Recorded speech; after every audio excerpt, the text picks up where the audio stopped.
Picture this. You're floating gently through the vast expanse of space, surrounded by an ocean of stars that stretch endlessly in every direction. The silence here is absolute, profound, almost sacred. And yet, all around you, worlds are quietly ending their stories. Not with screams or explosions, but with the gentle inevitability of physics itself. Tonight, we're going to explore something truly remarkable: the calm science of planetary destruction. Now, before you drift away into dreams, let me share something that might surprise you. When we think of planets being destroyed, our minds often race to dramatic explosions, catastrophic collisions, the stuff of science fiction movies. But the reality is far more peaceful, far more elegant. Most planetary destruction in our universe happens slowly, quietly, following the same gentle laws of physics that govern everything from falling autumn leaves to the rhythm of your own breathing. Tonight, we're going to journey together through the cosmos, exploring how worlds meet their ends not through violence, but through the patient work of gravity, time, and the fundamental forces that shape everything we see. We'll discover that even destruction, when viewed through the lens of science, becomes something beautiful, something almost meditative in its predictability and grace. Think of this as a bedtime story written by the universe itself. A tale where each chapter unfolds over millions, sometimes billions of years, where the protagonists are entire worlds, and the plot is driven not by conflict, but by the steady, reassuring march of natural law. Let's begin with perhaps the most serene form of planetary destruction known to science: tidal disruption. Imagine a planet, not unlike Earth perhaps, orbiting peacefully around its star. But something is slightly off about its path. Maybe its orbit isn't quite circular, or perhaps it's tilted just a bit relative to the star's rotation. These seem like small imperfections, hardly worth noticing. But gravity notices everything. You see, gravity is patient, infinitely patient. It doesn't rush or hurry. It simply pulls, constantly and consistently, following the elegant mathematics that Einstein showed us over a century ago. And when a planet's orbit isn't perfectly aligned, gravity begins a slow, methodical process of correction. Not a violent correction, mind you. More like a gentle hand guiding the planet back toward where physics says it should be.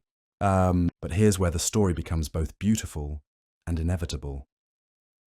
As gravity works to correct the planet's path, it gradually draws the world closer to its star. Year after year, century after century, the orbit slowly decays. The planet spirals inward in a dance that follows precise mathematical equations. There's no drama here, no sudden moments of crisis, just the patient work of fundamental forces. The planet continues its journey, unaware perhaps that its fate was sealed long ago by the simple geometry of its orbit. The mathematics are elegant, even comforting in their certainty.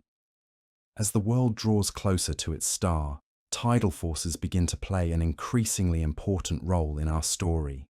Now, tidal forces are something you're already familiar with, even if you don't realize it. They're what cause the ocean tides here on Earth, as our moon's gravity pulls slightly harder on the water facing it than on the water on the far side of our planet. The difference is subtle, but it's enough to move entire oceans. For our wayward planet, these same forces work on a much grander scale.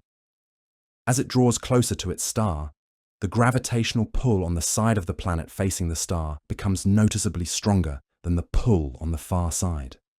This difference, measured across the diameter of the planet, creates stress. Not violent stress, but steady, persistent stress that grows stronger with each passing orbit. The planet begins to stretch, very slowly, like warm taffy being gently pulled. This stretching happens over thousands of years, maybe tens of thousands.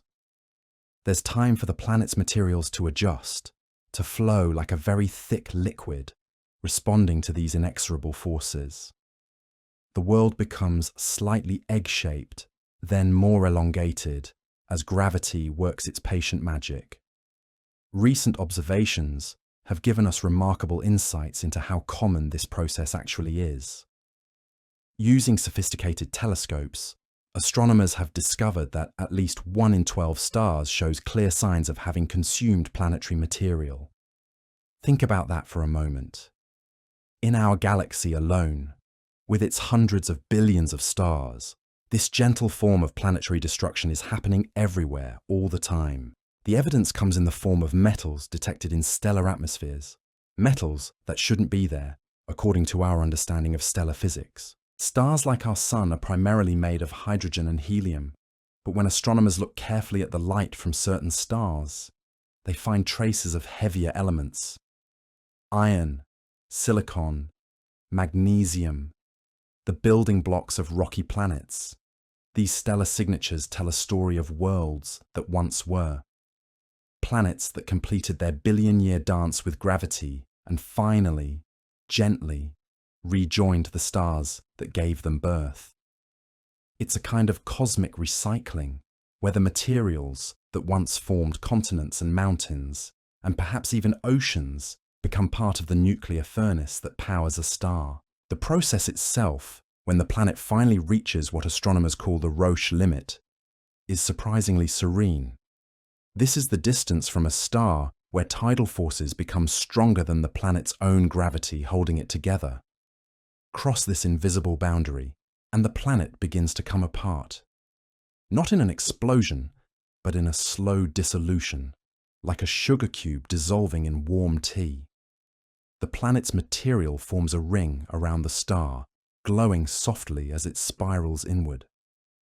From a distance, it might look beautiful, even peaceful. The matter eventually falls onto the star's surface, adding to its mass and altering its chemical composition in ways we can detect across vast distances of space and time. But tidal disruption is just one chapter in our story of cosmic endings. Let's turn our attention to another form of planetary destruction that's even more gentle, even more gradual: the slow vaporization of worlds orbiting white dwarf stars. A white dwarf is what remains after a star like our Sun exhausts its nuclear fuel and sheds its outer layers. What's left behind is incredibly dense, about as massive as our Sun, but compressed into a sphere roughly the size of Earth. Imagine taking all the mass of our Sun and squeezing it down to fit into something you could drive across in a few hours. The result is an object with surface temperatures that can reach tens of thousands of degrees, making it blindingly white hot. These stellar remnants are fascinating in their own right. But for our purposes tonight, what matters is what they do to any planets that might still be orbiting them. Remember, these white dwarfs are incredibly hot. Their surface temperatures range from about 3,000 to 15,000 Kelvin. That's hot enough to melt copper, hot enough to vaporize rock, hot enough to turn entire worlds into expanding clouds of gas. But this destruction doesn't happen overnight. It's a slow process, governed by the laws of thermodynamics. As planets orbit these stellar furnaces, they're bathed in intense ultraviolet and X-ray radiation.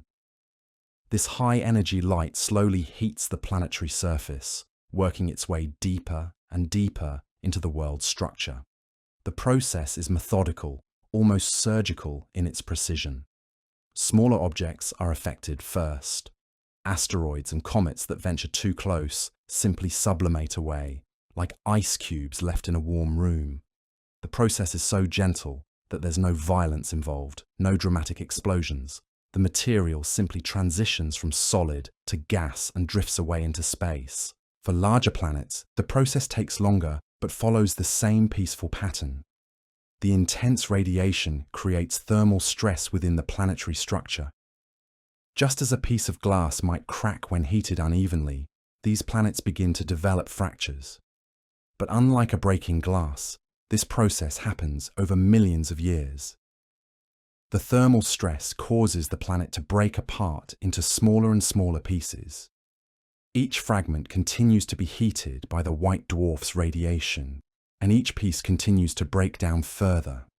It's a hierarchical process, where large pieces become medium pieces, medium pieces become small pieces, and small pieces eventually become individual atoms floating in space. The mathematics governing this destruction are beautiful in their simplicity. The closer a fragment is to the white dwarf, the more intense the heating, and the smaller the pieces it breaks into. There's an elegant relationship between distance and fragment size that follows predictable physical laws. What makes this process particularly serene is its self-limiting nature. Eventually, the fragments become so small that thermal stress can no longer break them apart further. At this point, the remaining material simply vaporizes completely, adding its atoms to the thin atmosphere that surrounds the white dwarf. Astronomers have observed this process in action around many white dwarf stars. They see the telltale signatures of vaporized planetary material in the star's spectrum, and sometimes they can even detect the dust clouds that form as larger fragments break apart. It's like watching a very slow-motion movie of planetary dissolution, played out over cosmic timescales. The debris from these destroyed worlds often forms beautiful rings around the white dwarf, similar to Saturn's rings but made from the remains of entire planets. These rings glow softly in the star's intense light, creating some of the most ethereal and peaceful images in all of astronomy. But perhaps the most fascinating aspect of this process is what it tells us about the ultimate fate of planetary systems. Every star like our Sun will eventually become a white dwarf, and when it does, any planets that remain in the inner solar system will undergo this same gentle dissolution. It's not a catastrophe to fear, but simply another chapter in the long story of cosmic evolution. Our own solar system will experience this transformation in about 5 billion years. Long before that happens, our Sun will expand into a red giant, likely engulfing Mercury, Venus, and possibly Earth. But any worlds that survive that phase will then face the slow, peaceful vaporization we've just described. There's something almost comforting about the predictability of it all. These aren't random acts of cosmic violence, but natural processes following well-understood physical laws. The universe operates according to rules, and those rules ensure that even destruction happens in an orderly, comprehensible way. As we continue our journey through the cosmos tonight, we'll discover that this theme repeats again and again. Whether we're looking at the slow erosion of planetary atmospheres, the gradual decay of orbits, or the peaceful dissolution of worlds in stellar radiation, the universe shows us that endings can be gentle, even beautiful, when viewed through the calm lens of science. The destruction of planets isn't about violence or catastrophe. It's about transformation, about the eternal dance between matter and energy, about the way the universe constantly recycles its building blocks to create new stars, new worlds, and new possibilities. And in that endless cycle of creation and dissolution, there's a deep peace, a cosmic rhythm that's been playing since the universe began and will continue long after our own small world has rejoined the stars. As we drift deeper into our cosmic journey, let's turn our attention to a process that happens much earlier in a planet's life, during those chaotic first few million years when solar systems are still finding their rhythm. This is the story of planetesimals, those building blocks of worlds, and how they sometimes meet their end, not through collision or explosion, but through the gentle pressure of space itself. Picture a young solar system, perhaps not unlike ours was 4.5 billion years ago. The central star has just ignited, casting its first light across a disk of swirling gas and dust. Within this disk, countless small bodies are forming, ranging from pebbles to mountain-sized chunks of rock and ice. These are planetesimals, the raw materials from which planets will eventually grow. But not all of these bodies follow the same peaceful circular paths. Some find themselves on eccentric orbits, swooping close to their star and then racing out to the cold outer reaches of the system. These wayward travelers face a unique form of destruction, one that's almost poetic in its gentleness. As these planetesimals move through the disk of gas that still surrounds the young star, they encounter what we might think of as a cosmic headwind. The gas in the disk doesn't orbit at quite the same speed as solid objects. It moves slightly slower, creating a drag force that's remarkably similar to what you'd feel if you stuck your hand out of a car window. This drag is incredibly gentle, perhaps only 50 meters per second. That's roughly the speed of a strong wind here on Earth. But space has infinite patience, and even the gentlest forces, applied consistently over millions of years, can reshape entire worlds. The planetesimals on eccentric orbits are moving much faster than this when they sweep through the inner disk. As they race through the gas at supersonic speeds relative to their surroundings, they experience forces that gradually wear them away. It's erosion on a cosmic scale, but erosion that follows the same basic principles you might observe watching a river slowly carve through rock.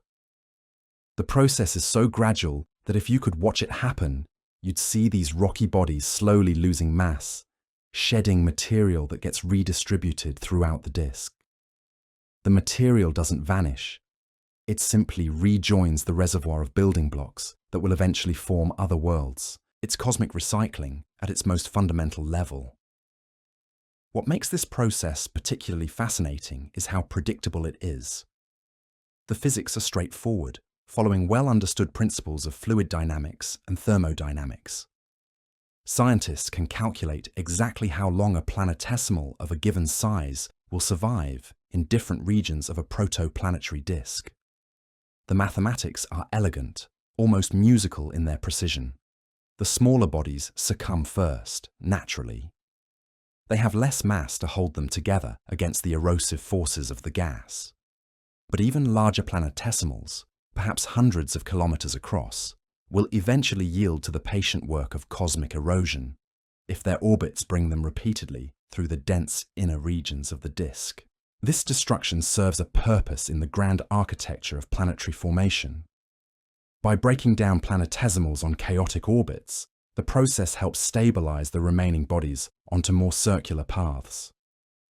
It's a kind of cosmic natural selection, where only the most stable configurations survive to become the foundations of lasting worlds. The material that's stripped away doesn't simply disappear into the void. Instead, it settles into the disk, where it can be incorporated into other growing planets. In this way, the destruction of some worlds enables the creation of others. It's a beautiful example of how the universe wastes nothing, constantly recycling its materials in an endless cycle of creation and dissolution. Recent computer simulations have shown us just how common this process was during the early history of our own solar system. Many of the planetesimals that formed in the first few million years likely met this peaceful end, their material eventually becoming part of the Earth, Mars, Venus, and the other worlds we know today. There's something deeply calming about understanding this process. It reminds us that even in destruction, there's purpose and order. The universe operates according to principles that ensure matter is never truly lost, only transformed and redistributed. What appears to be an ending is really just another beginning in a different form. As we continue our journey through the cosmos, let's shift our perspective to consider destruction on an entirely different scale. Let's explore what happens when not just planets, but entire planetary systems face the ultimate transformation that comes with stellar death. Every star has a lifespan, determined by its mass and the nuclear processes burning in its core. Stars like our Sun will shine steadily for about 10 billion years before beginning their final transformation. More massive stars burn brighter and faster, exhausting their fuel in just a few million years. And when these stellar giants reach the end of their lives, they don't simply fade away. They undergo one of the most energetic events in the universe, a supernova explosion. But even this cosmic catastrophe, when viewed through the lens of science, reveals itself to be a process governed by understandable physical laws. And remarkably, it's a process that, despite its incredible violence, can be surprisingly gentle in how it affects planetary systems. When a massive star begins to run out of nuclear fuel, its core starts to collapse under its own gravity. This collapse happens incredibly quickly, in less than a second, compressing matter to densities that boggle the mind. The core becomes so dense that a teaspoon of its material would weigh as much as a mountain here on Earth. This collapse triggers a rebound shockwave that races outward through the star at thousands of kilometers per second. When this shockwave reaches the star's surface, it blasts the outer layers into space in an explosion that can briefly outshine an entire galaxy of 100 billion stars. You might imagine that such violence would instantly vaporize any planets orbiting the dying star, and it's true that the energy released is almost incomprehensible, equivalent to the sun's total energy output over billions of years, all released in a matter of seconds. But here's where the physics becomes fascinating. Despite this enormous energy release, the actual destruction of planets depends on a complex interplay of factors. Distance matters enormously. A planet orbiting close to the exploding star faces very different conditions than one orbiting farther away. The energy from a supernova spreads out in all directions, following the inverse square law. This means that the intensity decreases rapidly with distance. A planet that's twice as far away receives only 1/4 the energy. A planet 10 times farther away receives only 1/100th the energy. For planets in the outer regions of the system, the supernova energy, while still intense, may not be enough to completely destroy them. Instead, they experience a gradual heating process that can take days or weeks to fully play out. It's destruction, yes, but destruction that unfolds slowly enough for the physics to work in an almost methodical way. The radiation from the supernova arrives first, traveling at the speed of light. This high-energy electromagnetic radiation heats the planetary surfaces, potentially vaporizing atmospheres and causing the outer layers of rocky worlds to expand and crack. But the planet's core, protected by layers of rock and metal, may remain intact. Hours or days later, the actual material blown off from the exploding star arrives. This is matter moving at incredible speeds, perhaps 10,000 kilometers per second. When this material impacts a planet, it delivers enormous amounts of energy. But even here, the physics works in predictable ways. Computer simulations have shown that even Earth-sized planets can survive the direct impact of supernova debris, though they would be profoundly altered. The outer layers might be stripped away, the atmosphere completely removed, but the solid core could remain essentially intact. The planet would be sterilized and transformed, but not necessarily destroyed. Larger planets are even more resilient. A world with the mass of Jupiter could absorb the energy from a relatively nearby supernova and emerge scarred, but fundamentally unchanged. The gravitational binding energy of such massive worlds is simply too great for even a supernova to completely overcome. But perhaps the most remarkable aspect of planetary survival in supernova explosions is what happens to the planet's orbits.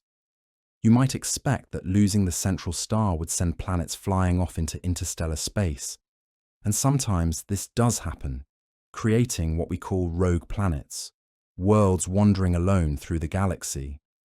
But if the supernova explosion is relatively symmetric, and if the neutron star or black hole that forms from the stellar core retains enough mass, some planets can actually remain in orbit around the stellar remnant.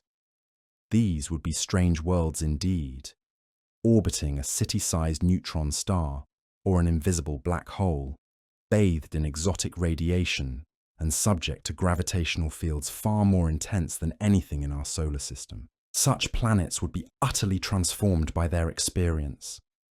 Any life they once harbored would be gone, their surfaces altered beyond recognition, but they would still be planets, still following orbital paths, still obeying the same gravitational laws that govern the motion of worlds everywhere in the universe. The study of these exotic planetary systems is still in its infancy, but astronomers have already detected a few planets orbiting neutron stars. These discoveries tell us that planetary destruction, even in the most extreme circumstances, is never total. Matter endures, reorganizes, and continues its cosmic dance according to the fundamental laws of physics. There's something profound in this realization. Even the death of a star, one of the most violent events we know of, operates according to rules we can understand and predict. The universe, for all its apparent chaos and violence, is fundamentally ordered. Destruction follows patterns, and those patterns ensure that endings are also beginnings. As we float here together in the peaceful darkness of space, contemplating these cosmic cycles of death and rebirth, we're witnessing something much larger than destruction. We're seeing transformation on the grandest possible scale. The calcium in our bones, the iron in our blood, the oxygen we breathe, all of these elements were forged in the nuclear furnaces of ancient stars and scattered through space by supernovae billions of years ago. In this sense, we are all children of stellar destruction. The very atoms that make up our bodies have journeyed through space for eons, perhaps witnessing the birth and death of countless worlds before eventually coming together to form us. We are not separate from these cosmic processes we're observing.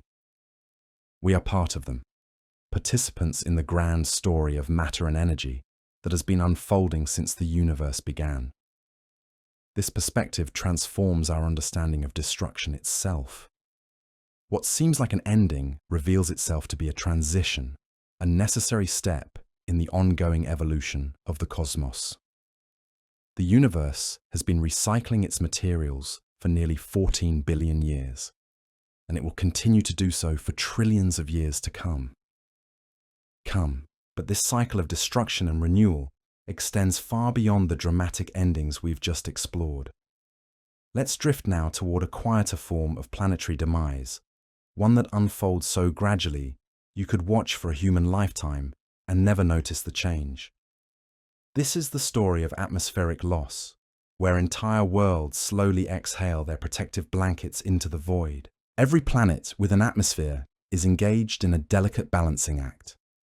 On one side, gravity works tirelessly to hold on to the precious gases that might support weather, climate, and perhaps even life. On the other side, various forces work just as persistently to strip those atmospheres away. It's a cosmic tug-of-war played out over millions and billions of years. The process begins with something as simple as sunlight. When radiation from a star strikes the upper layers of a planetary atmosphere, it carries energy. Not the gentle warmth we feel on a summer day, but high-energy ultraviolet and X-ray photons that can split molecules apart and send atoms racing towards space at tremendous speeds.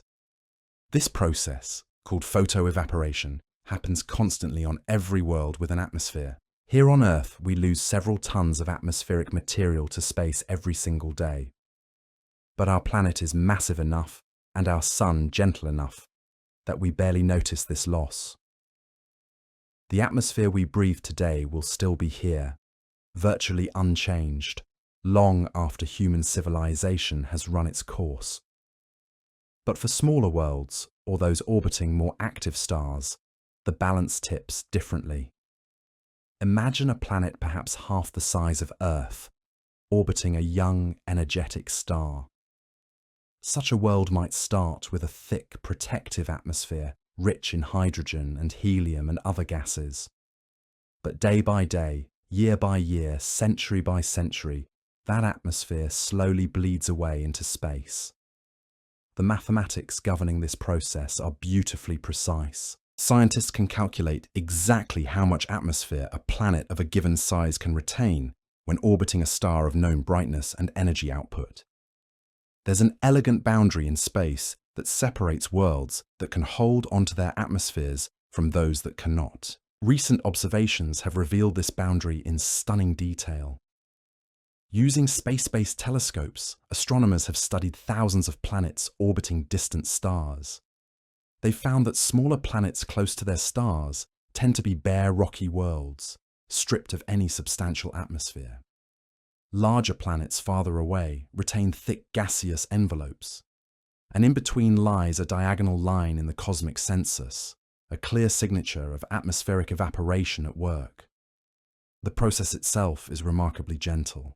There are no explosions, no violent storms. The upper atmosphere simply grows gradually thinner as individual molecules gain enough energy to escape the planet's gravitational pull. It's like steam rising from a warm cup of tea, so slow and peaceful you might not notice it happening. But over geological time, this gentle process can completely transform a world. A planet that once had a thick atmosphere, perhaps capable of supporting liquid water on its surface, slowly becomes an airless rock.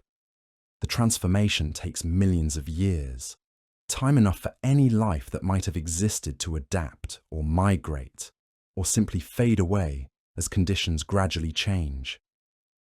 What makes this process particularly fascinating is how it depends on the delicate interplay between a planet's size, its distance from its star, and the star's own characteristics. Change any one of these factors, and you change the planet's ultimate fate. A world that might retain its atmosphere around a quiet, mature star could lose it completely if that same star went through a more active phase early in its life. Our own solar system provides beautiful examples of this process. Mars, with its thin atmosphere and smaller size, has been slowly losing its atmospheric gases for billions of years. The planet that once had a thicker atmosphere and possibly flowing water has gradually become the cold, dry world we see today. Not through any catastrophe, but through the patient work of physics acting over cosmic time. Venus presents an even more intriguing case. Despite being closer to the Sun than Earth, Venus has actually managed to retain a very thick atmosphere. But this atmosphere is almost entirely carbon dioxide, hot enough to melt lead, and completely hostile to life as we know it. Venus may have lost its original atmosphere long ago, and then built up this new, dense envelope through volcanic outgassing and chemical processes. The story of atmospheric loss teaches us something profound about the nature of planetary habitability. The conditions that make a world suitable for life are not fixed and permanent. They're dynamic, constantly evolving as the planet and its star age and change. What seems stable and eternal from our human perspective is actually just a moment in a much longer cosmic story. As we continue our peaceful journey through space, let's turn our attention to another form of gradual destruction. One that involves not the loss of atmosphere, but the slow erosion of planetary surfaces themselves. This is the domain of cosmic weather, where particles from space constantly rain down on planetary surfaces, slowly wearing them away, grain by grain. Space, despite its apparent emptiness, is actually filled with a thin stream of particles flowing outward from every star.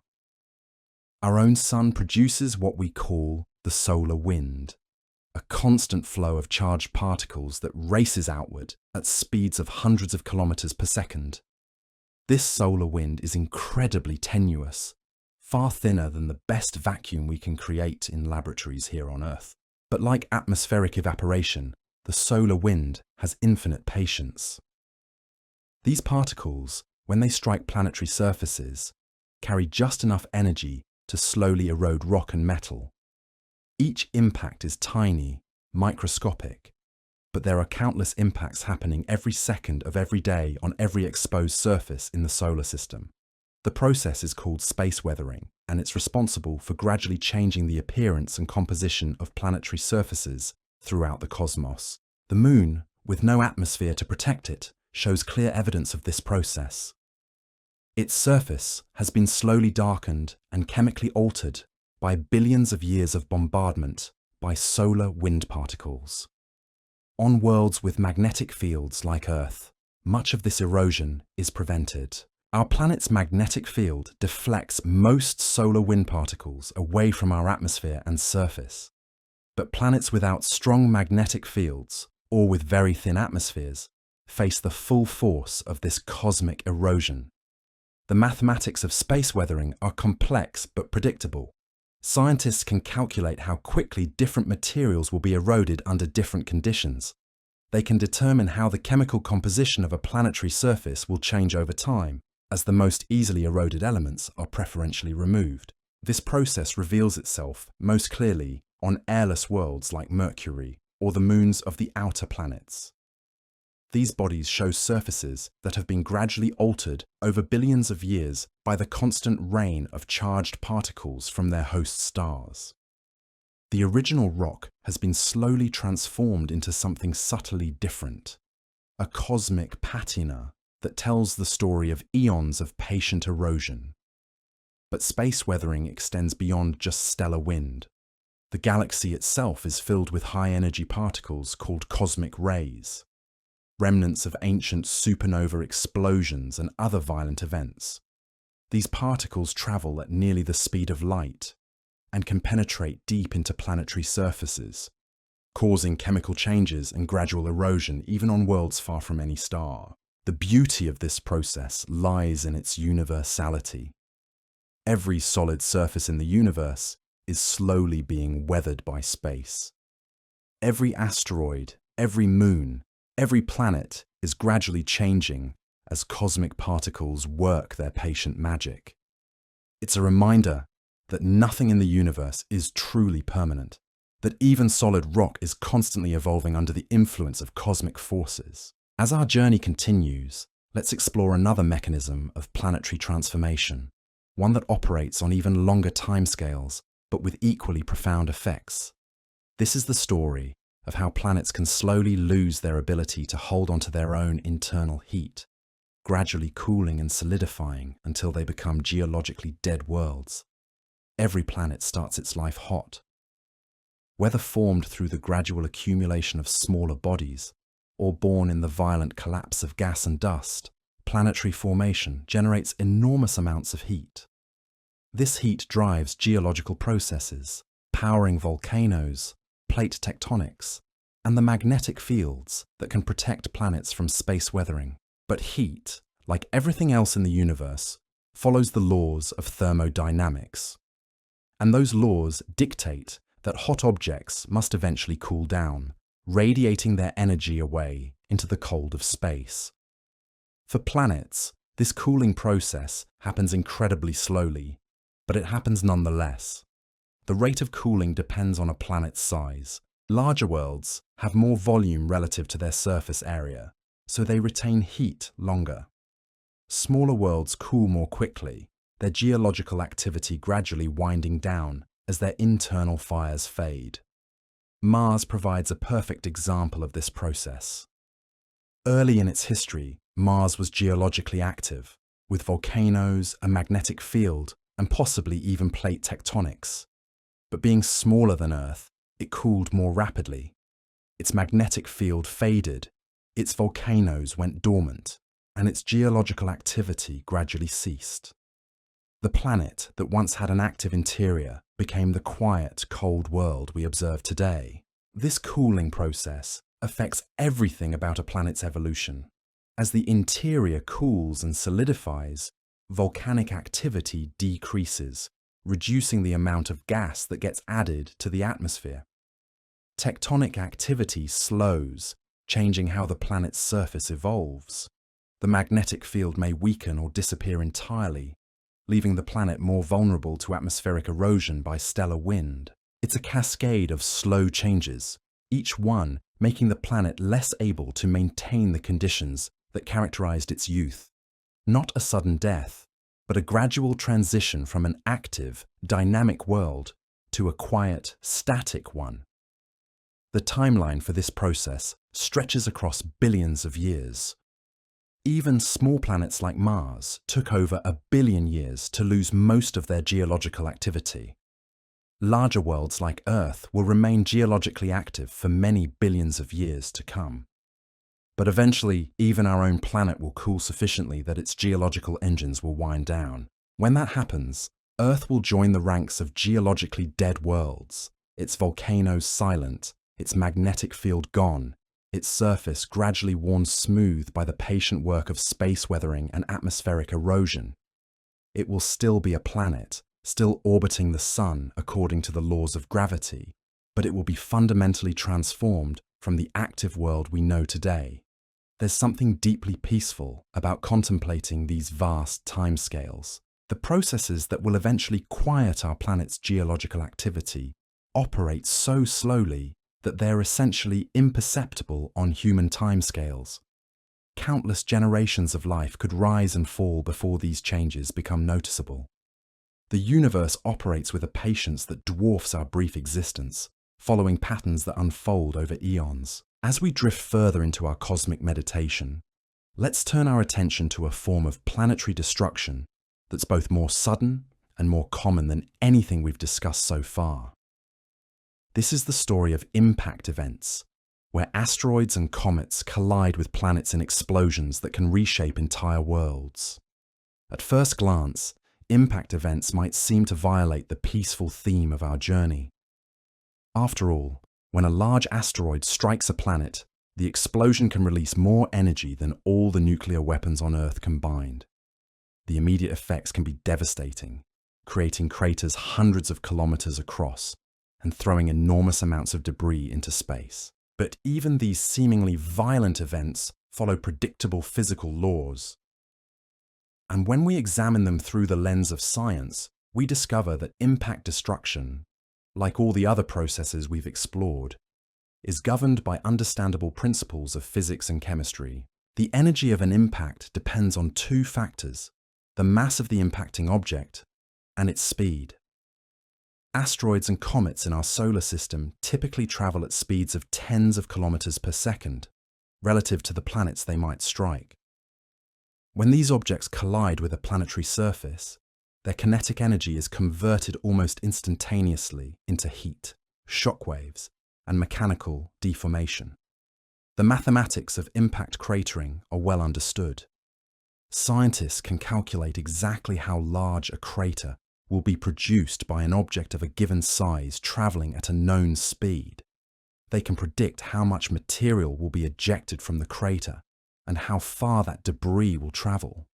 They can even estimate how much dust and vapor will be thrown into the atmosphere. What makes impact events particularly interesting from our perspective is how they represent a form of planetary mixing. When a large asteroid strikes a planet, it doesn't simply destroy the surface material. It excavates deep layers of rock, bringing buried material to the surface and mixing it with the impactor itself. This mixing process has played a crucial role in planetary evolution throughout the solar system. The Moon's surface is covered with a layer of pulverized rock called regolith, created by billions of years of small impacts that have gradually ground the lunar surface into fine powder. The composition of this regolith tells the story of both the Moon's original formation and the countless asteroids and comets that have struck it over geological time. On Earth, impact events have been equally important in shaping our planet's evolution. The iron in Earth's core may have been delivered primarily by large asteroid impacts early in our planet's history. The water in our oceans might have come largely from comet impacts over millions of years. Even the tilt of Earth's axis, which gives us our seasons, may have been caused by a giant impact early in our planet's formation.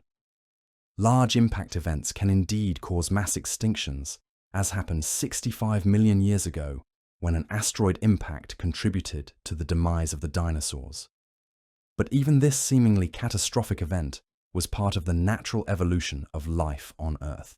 The extinction of the dinosaurs opened ecological niches that allowed mammals to diversify and eventually led to the evolution of human intelligence. From a cosmic perspective, impact events represent a form of planetary communication. Asteroids and comets carry materials from one part of the solar system to another, mixing and redistributing elements across vast distances. A rock that formed in the asteroid belt might eventually find its way to Earth's surface through an impact event, carrying with it a record of conditions in a completely different part of the solar system.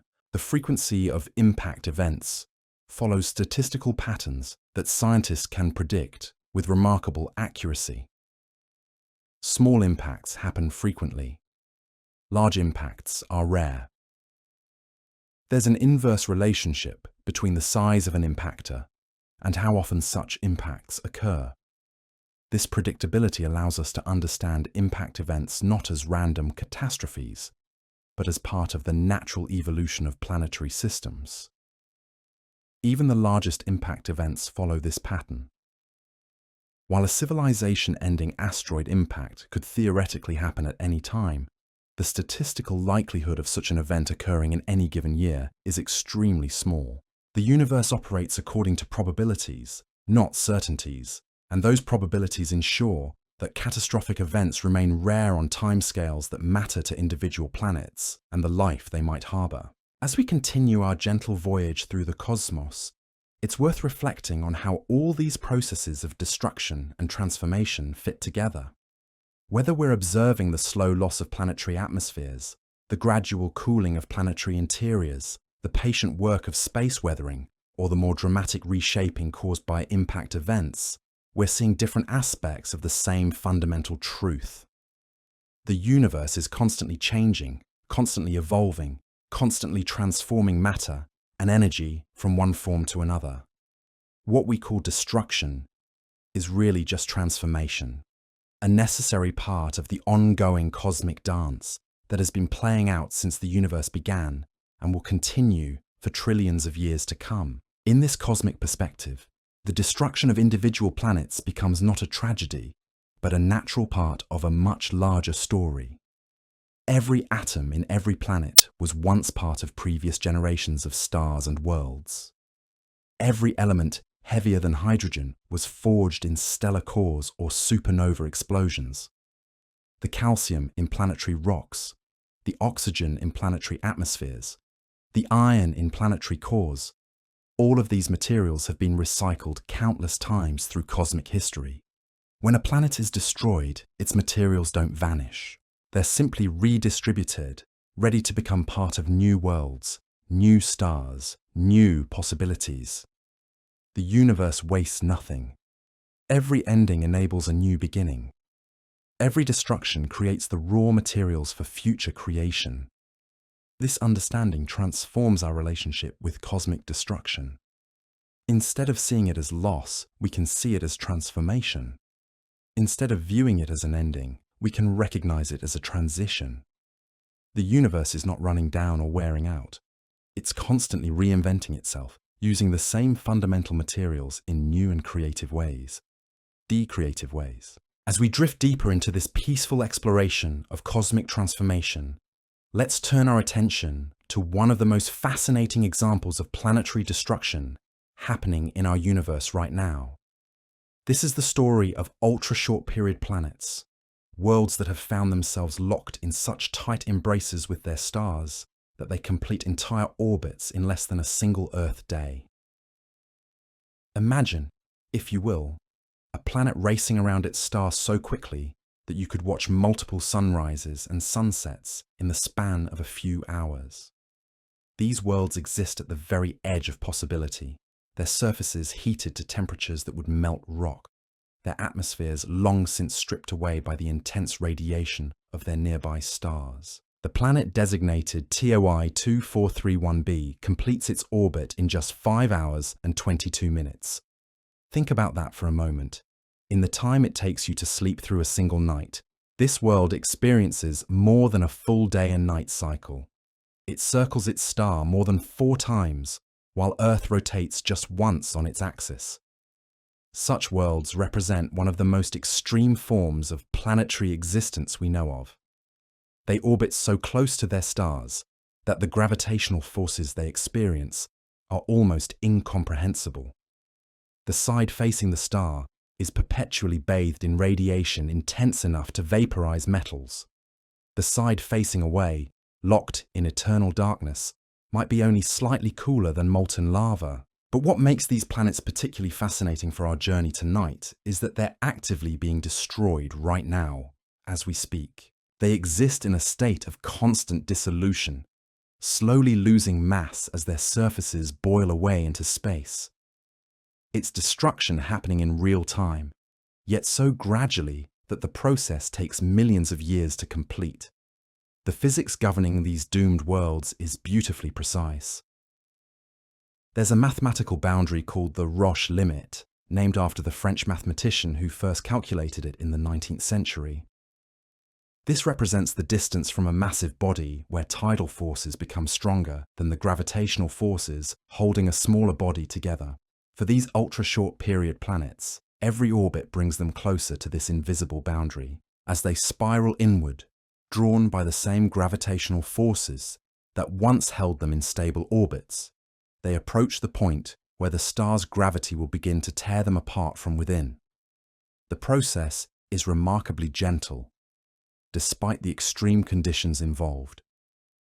As the planet draws closer to the Roche limit, tidal forces begin to stretch and deform its structure. The world becomes slightly elongated, like a soap bubble being gently pulled into an oval shape.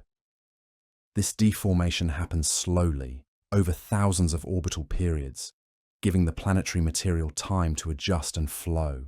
Recent observations have shown us planets in various stages of this process. Some are just beginning to feel the effects of tidal stretching. Others are well advanced in their dissolution, leaving trails of vaporized rock and metal in their orbital paths. These trails glow softly in the starlight, creating some of the most ethereal and beautiful phenomena in all of astronomy. The material stripped from these dying worlds doesn't simply vanish into space. Instead, it forms a thin atmosphere around the star itself, adding heavier elements to the stellar spectrum that astronomers can detect and study. In this way, the destruction of the planet actually enriches our understanding of both planetary formation and stellar evolution.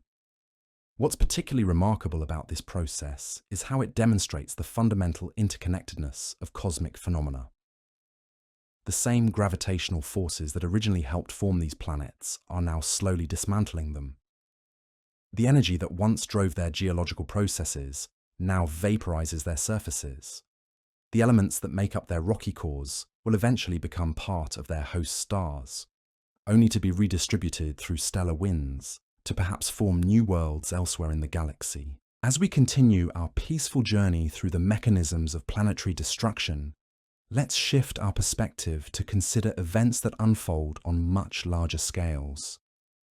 Let's explore what happens when entire stellar systems face transformation through the death of their central stars, particularly through the awesome phenomenon we call gamma-ray bursts. A gamma-ray burst is perhaps the most energetic event known to occur in our universe, briefly outshining all the stars in its host galaxy combined. These events happen when the most massive stars collapse at the end of their lives, or when two incredibly dense neutron stars spiral into each other and merge.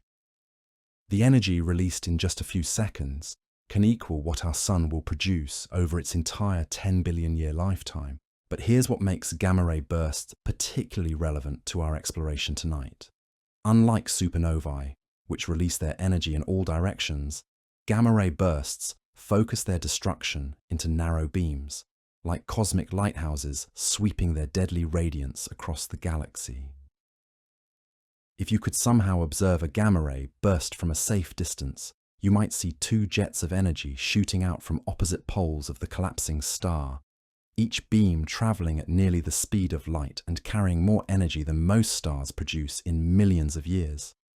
These jets can remain focused across thousands of light years, delivering their payload of high-energy radiation with surgical precision. For any planets unlucky enough to lie in the path of these beams, the effects would be swift but strangely gentle in their own way. The gamma radiation would arrive first, traveling at light speed, bathing the planetary surface in energy levels that would immediately begin breaking apart atmospheric molecules. The process wouldn't involve explosions or violent disruptions. Instead, the high-energy photons would simply interact with the chemical bonds that hold atmospheric gases together, systematically dismantling the planet's protective envelope at the molecular level. Oxygen and nitrogen would combine in new ways, creating compounds like nitrogen dioxide that would fundamentally alter the atmospheric chemistry.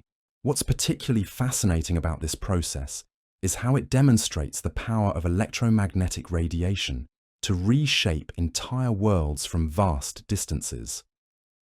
A gamma-ray burst occurring hundreds or even thousands of light-years away could still deliver enough energy to completely sterilize a planet's surface, not through heat or shock waves, but through the patient work of high-energy photons breaking chemical bonds one molecule at a time.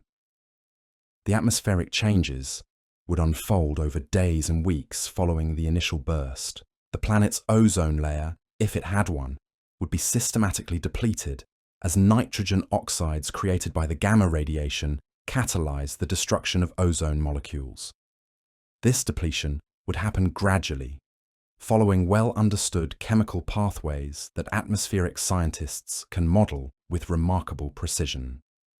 Without its protective ozone layer, the planet would become vulnerable to ultraviolet radiation from its own star. What began as destruction from a distant cosmic explosion would continue as a slow process of atmospheric erosion and surface sterilization. Any life that might have existed on such a world would face a gradually changing environment, with conditions slowly becoming more and more hostile over the course of years or decades. But even this seemingly catastrophic process follows natural laws and operates within predictable parameters. Scientists can calculate exactly how much ozone depletion would result from gamma-ray bursts of different intensities. They can model how long it would take for a planet's atmosphere to recover, if it could recover at all. The beauty of understanding these processes lies not in their destructive power, but in their predictability. Even the most extreme events in the universe operate according to physical laws we can comprehend and describe mathematically.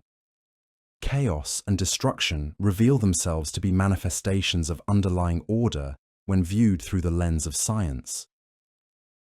Recent observations have provided remarkable insights into how common gamma-ray bursts actually are throughout the universe.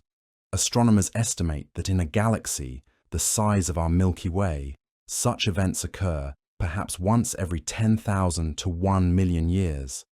The vast majority of these bursts point their destructive beams away from Earth, sweeping across regions of space where their energy dissipates harmlessly into the cosmic void. This statistical understanding transforms our relationship with such extreme events.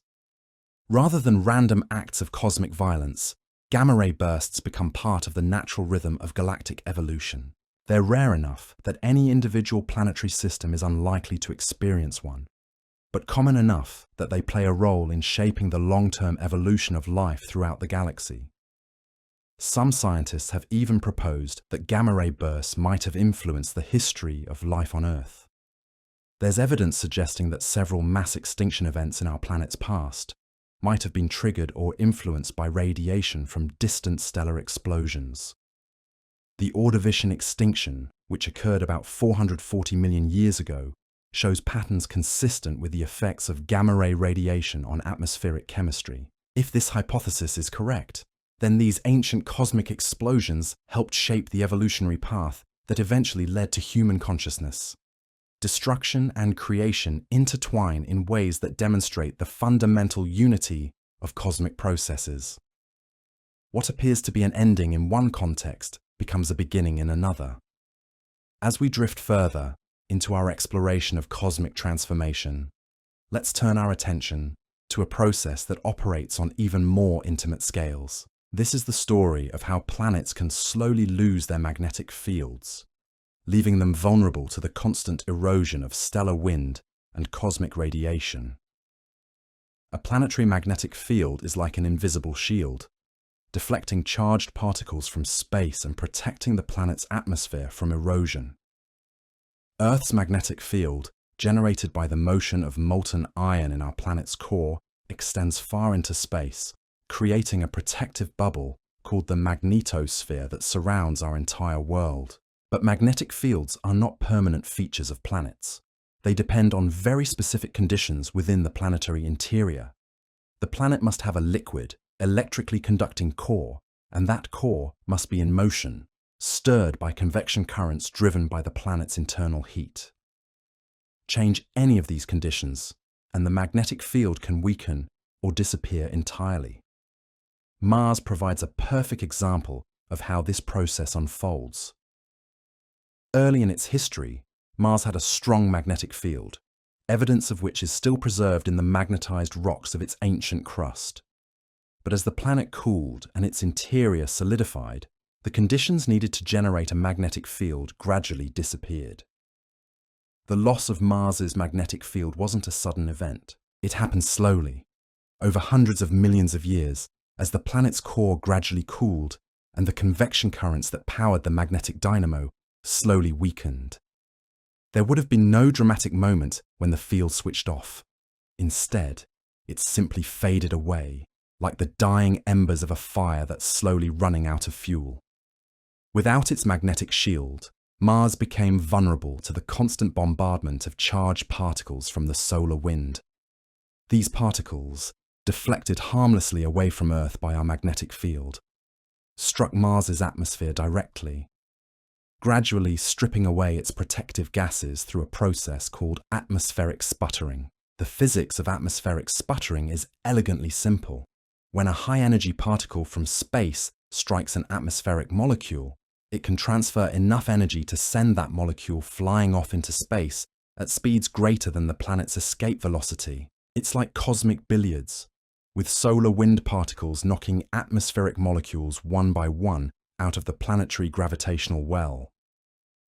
This process happens constantly on every planet, but magnetic fields make it much less efficient by deflecting most of the incoming particles away from the atmosphere. Without a magnetic field, the erosion rate increases dramatically. What might take tens of billions of years on a magnetically protected planet can happen in just a few billion years on an unprotected world. Recent measurements by spacecraft orbiting Mars have allowed scientists to observe this atmospheric erosion happening in real time. They can actually measure how much atmospheric gas Mars is losing to space every day.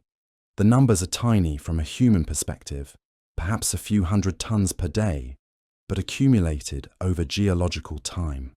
This steady loss explains how Mars transformed from a world with a thick atmosphere to the thin, cold planet we observe today.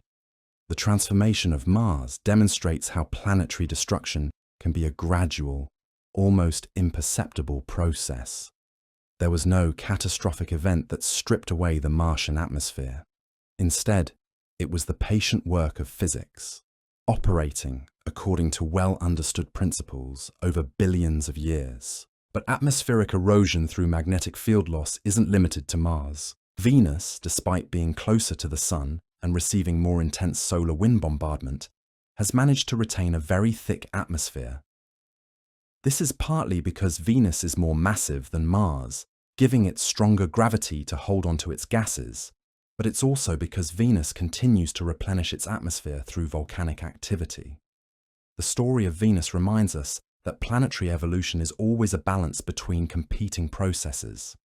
While solar wind erosion works to strip atmospheres away, volcanic outgassing and comet impacts work to add new gases. The ultimate fate of any planet's atmosphere depends on which process dominates over geological time. Our own Earth provides an interesting case study in atmospheric protection. Our strong magnetic field deflects most solar wind particles, but it's not perfect.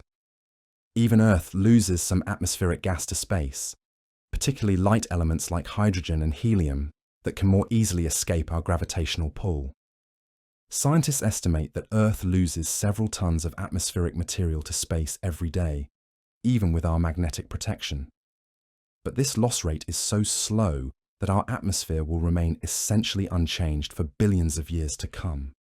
The processes that add gases to our atmosphere, particularly volcanic outgassing and the impact of water-rich comets, more than compensate for what we lose to space. Understanding atmospheric erosion helps us appreciate the delicate balance that makes planetary habitability possible.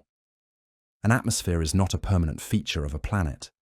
It's a dynamic system, constantly gaining and losing material, with its long-term stability depending on the complex interplay of planetary size, distance from the star, magnetic field strength, and geological activity. This understanding also helps us interpret the diversity of planetary atmospheres we observe throughout the solar system and beyond.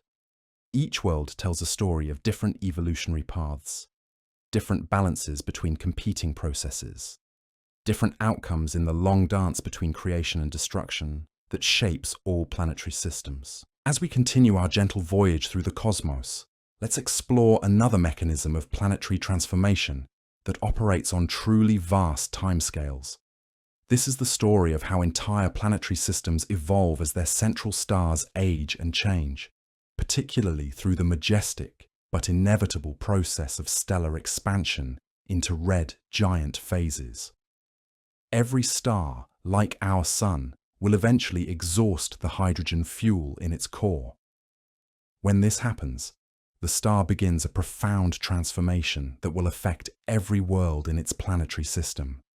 The core, no longer supported by the outward pressure of nuclear fusion, begins to contract under its own gravity. This contraction heats the core to even higher temperatures, igniting hydrogen fusion in a shell around the inert core. The energy from this shell burning causes the star's outer layers to expand dramatically. Our Sun, which currently has a radius of about 700,000 kilometers, will grow to perhaps 100 times larger during its red giant phase. This expansion happens slowly, over hundreds of millions of years, giving planetary systems time to adjust to their changing circumstances. For the inner planets of such a system, this stellar expansion represents the ultimate form of gradual destruction. As the star grows larger, its surface moves closer and closer to the orbits of the innermost worlds. Mercury, Venus, and possibly Earth will eventually find themselves orbiting within the expanded atmosphere of the red giant Sun. The process of planetary engulfment by an expanding star is surprisingly gentle, despite the extreme conditions involved. As a planet's orbit brings it into contact with the star's extended atmosphere, it begins to experience atmospheric drag, similar to what spacecraft feel when they re-enter Earth's atmosphere. This drag causes the planet's orbit to decay gradually, spiraling inward toward the star's core. The orbital decay follows predictable mathematical relationships, allowing astronomers to calculate exactly how long the process will take for planets of different sizes at different distances from their star. As the planet spirals inward, it also begins to heat up from the thermal radiation of the surrounding stellar atmosphere. The planet's surface temperature rises gradually, first melting any ice or volatile materials, then vaporizing rock and metal. The planetary material doesn't simply disappear. Instead, it becomes part of the star's extended atmosphere, enriching it with heavier elements. Recent observations have provided remarkable insights into this process. The James Webb Space Telescope recently studied an event designated ZTFSLRN-2020, which appears to be the first direct observation of a star in the process of consuming one of its planets. The observations reveal not just the destruction of the planetary body, but the complex chemistry that results when planetary material mixes with stellar gases.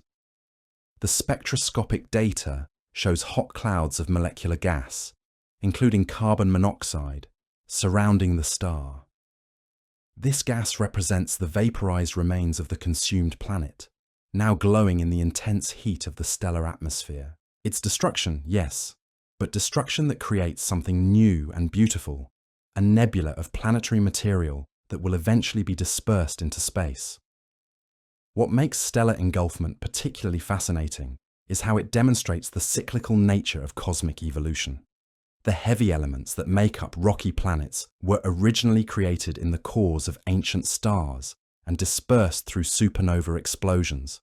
When a planet is consumed by its star, those elements are returned to the stellar environment, where they may eventually be expelled through stellar winds and become available for the formation of new planetary systems. The timescales involved in stellar expansion and planetary engulfment are almost incomprehensibly long from a human perspective.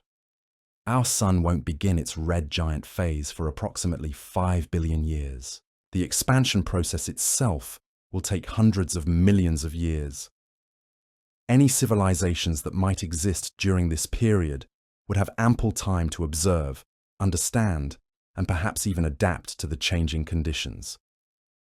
This vast temporal perspective transforms our understanding of planetary destruction through stellar evolution. It's not a sudden catastrophe, but a gradual transition that unfolds over timescales longer than the entire history of life on Earth. It represents the natural aging process of stellar systems, as inevitable and peaceful as the changing of seasons, but played out on cosmic scales. The red giant phase of stellar evolution also affects planets that aren't directly engulfed by the expanding star. Worlds in the outer regions of the system experience dramatic changes in their thermal environment. Jupiter and Saturn, during our Sun's red giant phase, will receive hundreds of times more energy than they do today. Their icy moons might experience temporary warm periods, possibly even becoming habitable for brief geological moments. Eventually, the red giant phase ends, as the star exhausts its fuel and sheds its outer layers, leaving behind a hot, dense, white dwarf core. The planetary material that was consumed during the red giant phase becomes part of these expelled stellar layers, forming what astronomers call a planetary nebula. These nebulae are among the most beautiful objects in the night sky, glowing clouds of gas and dust that represent the transformed remains of both stellar and planetary material.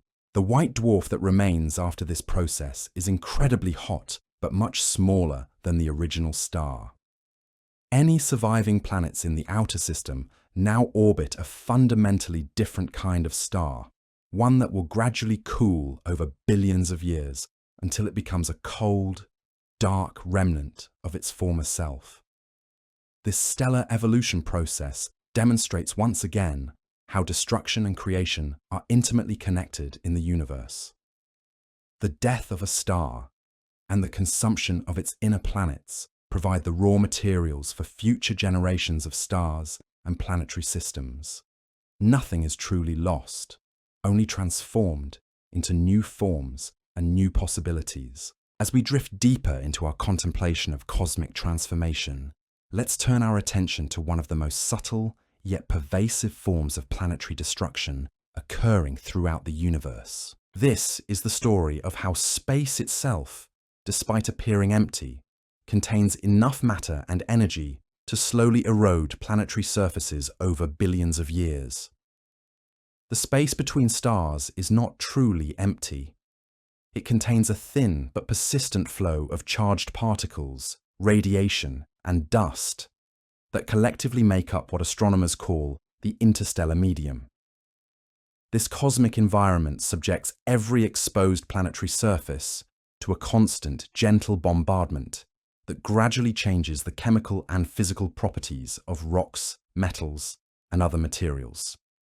The process is called space weathering, and it operates through several different mechanisms, each working patiently over geological time to transform planetary surfaces. High-energy cosmic rays, remnants of ancient supernova explosions, penetrate deep into planetary crusts, breaking chemical bonds and creating new mineral phases.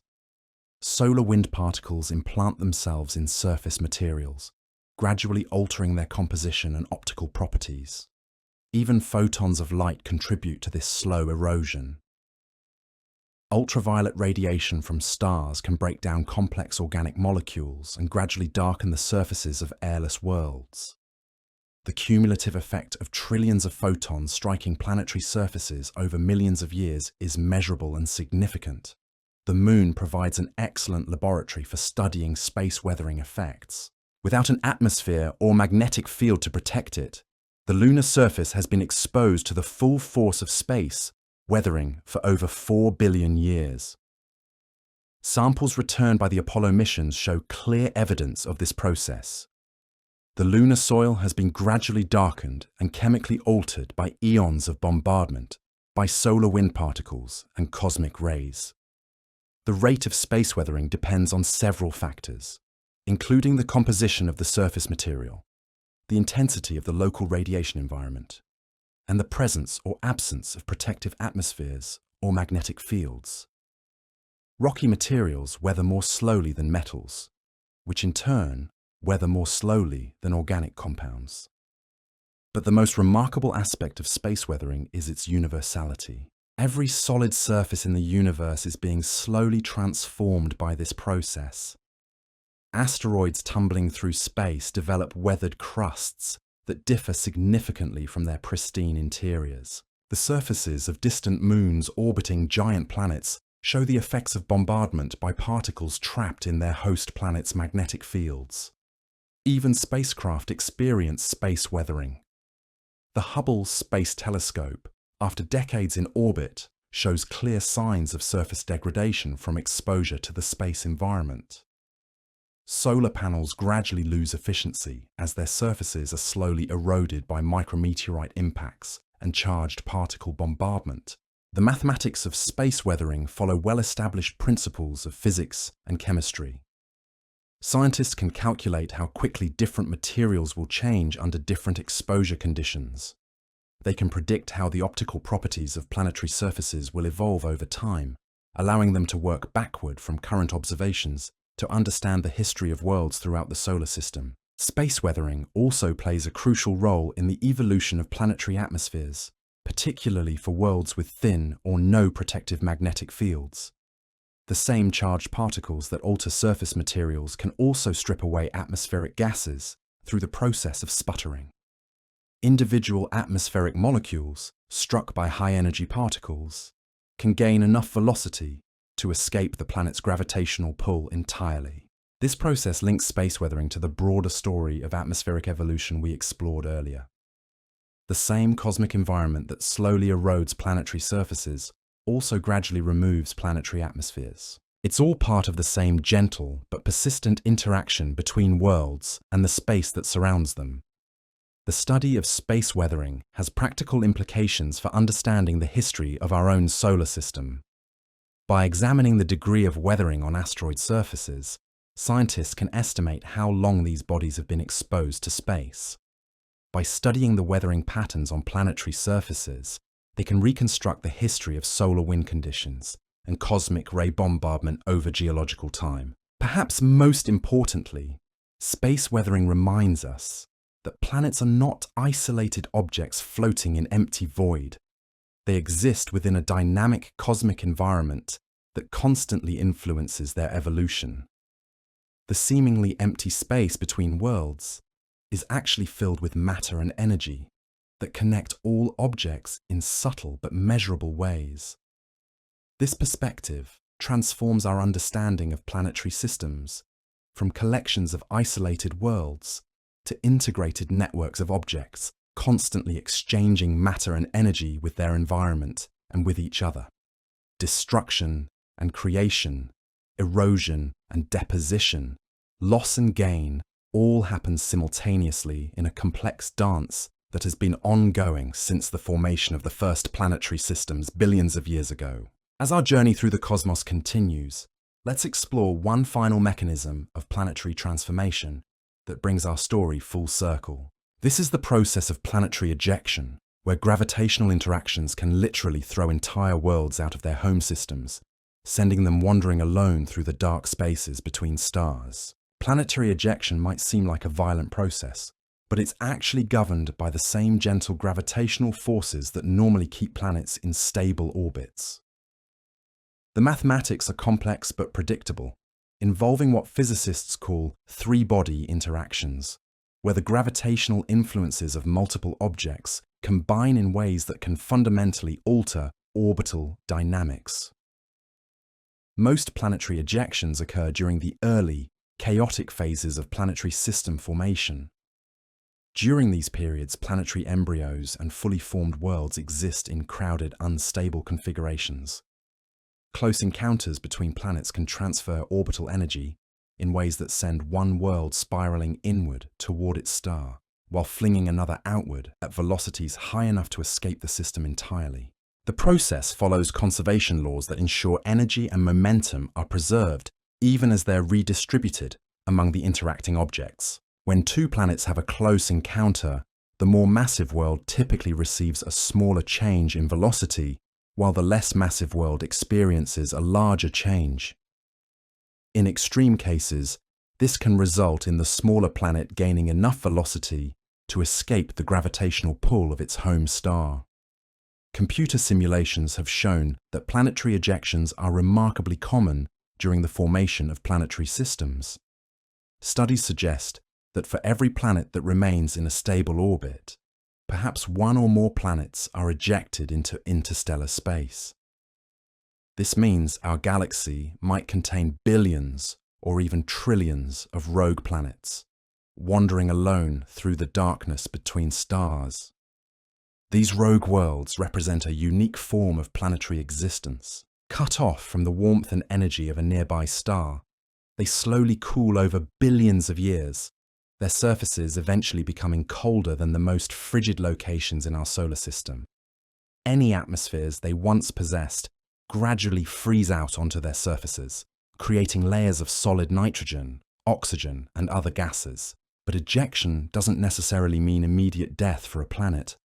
Larger worlds retain their internal heat for billions of years, powered by the radioactive decay of elements in their cores and by the slow gravitational compression of their own mass.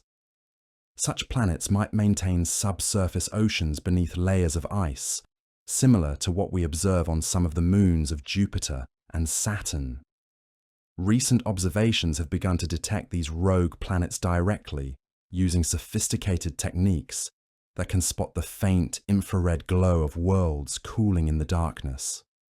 These detections confirm theoretical predictions about the abundance of ejected planets and provide insights into the early evolution of planetary systems throughout the galaxy. The existence of rogue planets also demonstrates the interconnected nature of galactic evolution. Planets ejected from one system can potentially be captured by another star if they happen to pass close enough during their wanderings through space.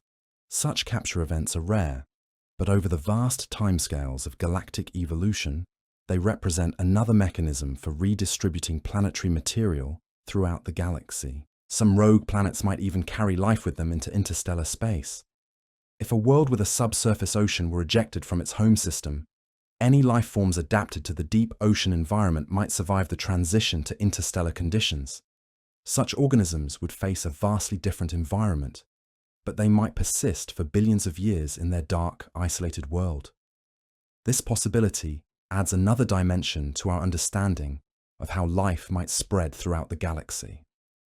Rather than being confined to the narrow habitable zones around stars, life might exist in the dark spaces between systems, carried on rogue worlds that serve as tiny arcs preserving biological complexity across vast distances and timescales. The story of planetary ejection brings us back to the central theme of our journey tonight. What appears to be destruction, the violent removal of a world from its home system, reveals itself to be transformation when viewed from a broader perspective. The ejected planet doesn't cease to exist. It simply begins a new chapter of its existence under radically different conditions, in the vast darkness between stars. The mathematics of planetary ejection are surprisingly elegant. The same gravitational equations that describe the gentle dance of planets around their stars also predict when that dance will become unstable. There's a critical distance, different for each planetary system, where gravitational interactions change from stabilizing to destabilizing. Cross this threshold, and what once held worlds in harmony begins to tear them apart. But even this apparent violence follows peaceful principles. Energy is conserved, momentum is preserved, and the laws of physics ensure that every action has an equal and opposite reaction. When one planet gains the energy needed to escape its system, another planet or the star itself must lose an equivalent amount.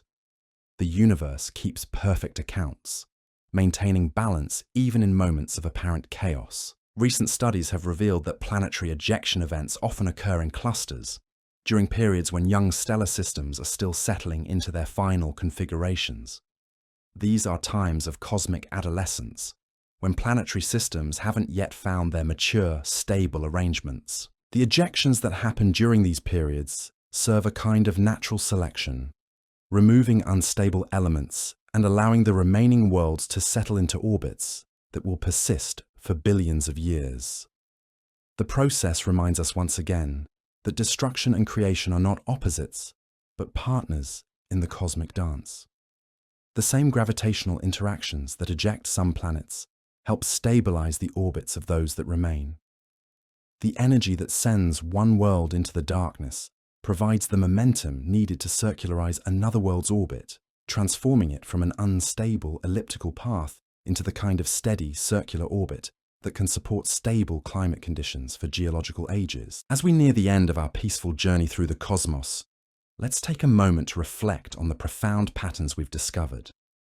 Throughout our exploration, we've seen how every form of planetary destruction follows natural laws, operates through predictable mechanisms, and serves purposes in the larger story of cosmic evolution. Whether we've been observing the gentle spiral of worlds into their stars, the slow vaporization of planets around white dwarfs, the patient erosion of surfaces by space weathering, or the gravitational ejection of rogue worlds into interstellar space, we've witnessed processes that are fundamentally ordered, fundamentally peaceful, even in their most dramatic manifestations. The universe, we've learned, is not a realm of random violence or meaningless destruction. Instead, it's a vast system of interconnected processes, each following mathematical principles that we can understand and predict. Gravity works the same way everywhere.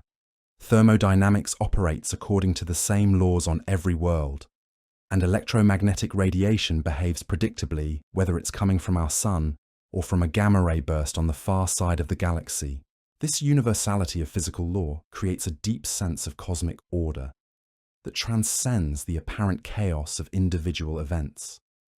When a planet loses its atmosphere to stellar wind, when a world is torn apart by tidal forces, when an entire planetary system is sterilized by radiation from a distant explosion, these events are not random acts of cosmic cruelty. They're natural consequences of the same physical principles that enable the formation of stars, the creation of planets, and the emergence of the complex chemistry that makes life possible. The timescales involved in most forms of planetary destruction are so vast that they dwarf human comprehension. Processes that seem catastrophic when viewed from our brief perspective reveal themselves to be gradual, gentle transformations when observed on cosmic timescales. The atmosphere that slowly bleeds away from Mars, the magnetic field that gradually fades as a planet's core cools, the orbital decay that eventually brings a world too close to its star. All of these changes happen so slowly that they're essentially imperceptible on human timescales. This temporal perspective offers a profound source of peace. The cosmic processes that will eventually transform every world in the universe, including our own, operate with such patience that countless generations of life could rise and flourish before any noticeable changes occur. The universe doesn't hurry. It doesn't rush toward destruction or chaos. Instead, it follows rhythms that unfold over billions of years, allowing time for complexity to emerge, for life to evolve, for consciousness to develop and contemplate its own cosmic context. Perhaps most remarkably, we've discovered that destruction in the universe is never truly final. Matter cannot be created or destroyed, only transformed from one state to another. When a planet is vaporized by its star, its atoms don't vanish.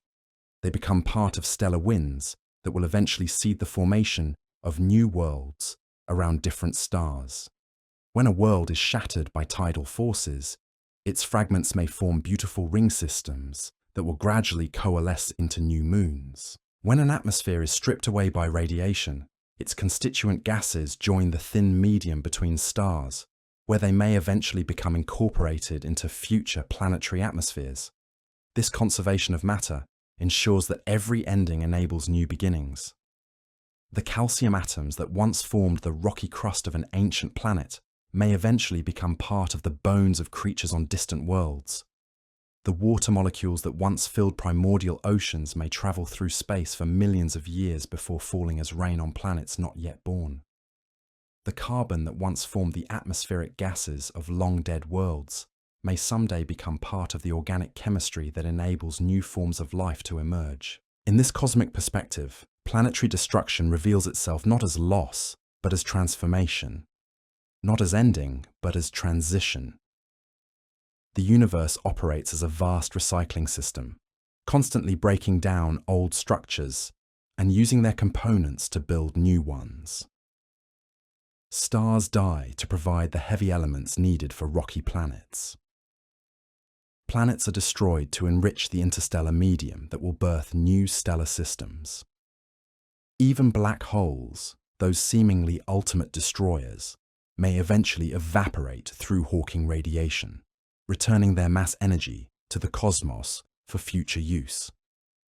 This eternal cycle of transformation has been operating since the universe began, and it will continue long after our own solar system has completed its evolutionary journey. It's a process that connects every atom in our bodies to the ancient history of stellar destruction and planetary formation that preceded us. We are not separate from these cosmic cycles. We are products of them, participants in them, temporary arrangements of matter and energy that have been recycling through the universe for nearly 14 billion years. The elements that make up our world, our bodies, our thoughts, have traveled vast distances and experienced countless transformations before coming together to form us. The iron in our blood was forged in the core of a massive star that exploded billions of years ago. The calcium in our bones was once part of ancient planetary crusts that were slowly dissolved by stellar radiation. The water we drink has journeyed through countless worlds, evaporating from primordial oceans, drifting through space as ice crystals, and eventually falling as rain on our young Earth. Understanding this deep connection to cosmic processes transforms our relationship with destruction itself. Instead of fearing it as loss, we can recognize it as transformation. Instead of viewing it as ending, we can see it as transition. The same processes that will eventually transform our own world are the processes that enabled our existence in the first place. Our sun, which will someday expand to engulf the inner planets, is the same sun that has nurtured life on Earth for billions of years. The tidal forces that could eventually tear apart planetary bodies are the same forces that create the ocean tides that help life transition from sea to land. The cosmic radiation that can sterilize worlds is also the energy source that drives the nuclear reactions in stellar cores, making possible the creation of every element heavier than hydrogen. This duality runs throughout the cosmic story. Creation and destruction are not opposing forces, but complementary aspects of the same underlying processes. Gravity both holds worlds together and tears them apart. Radiation both enables stellar fusion and strips away planetary atmospheres. Magnetic fields both protect planets and channel destructive particles toward their surfaces. The universe operates through these apparent contradictions, finding balance in the interplay between opposing forces. This balance creates the stability needed for complex structures to form and persist, while also ensuring that those structures will eventually be recycled into new configurations.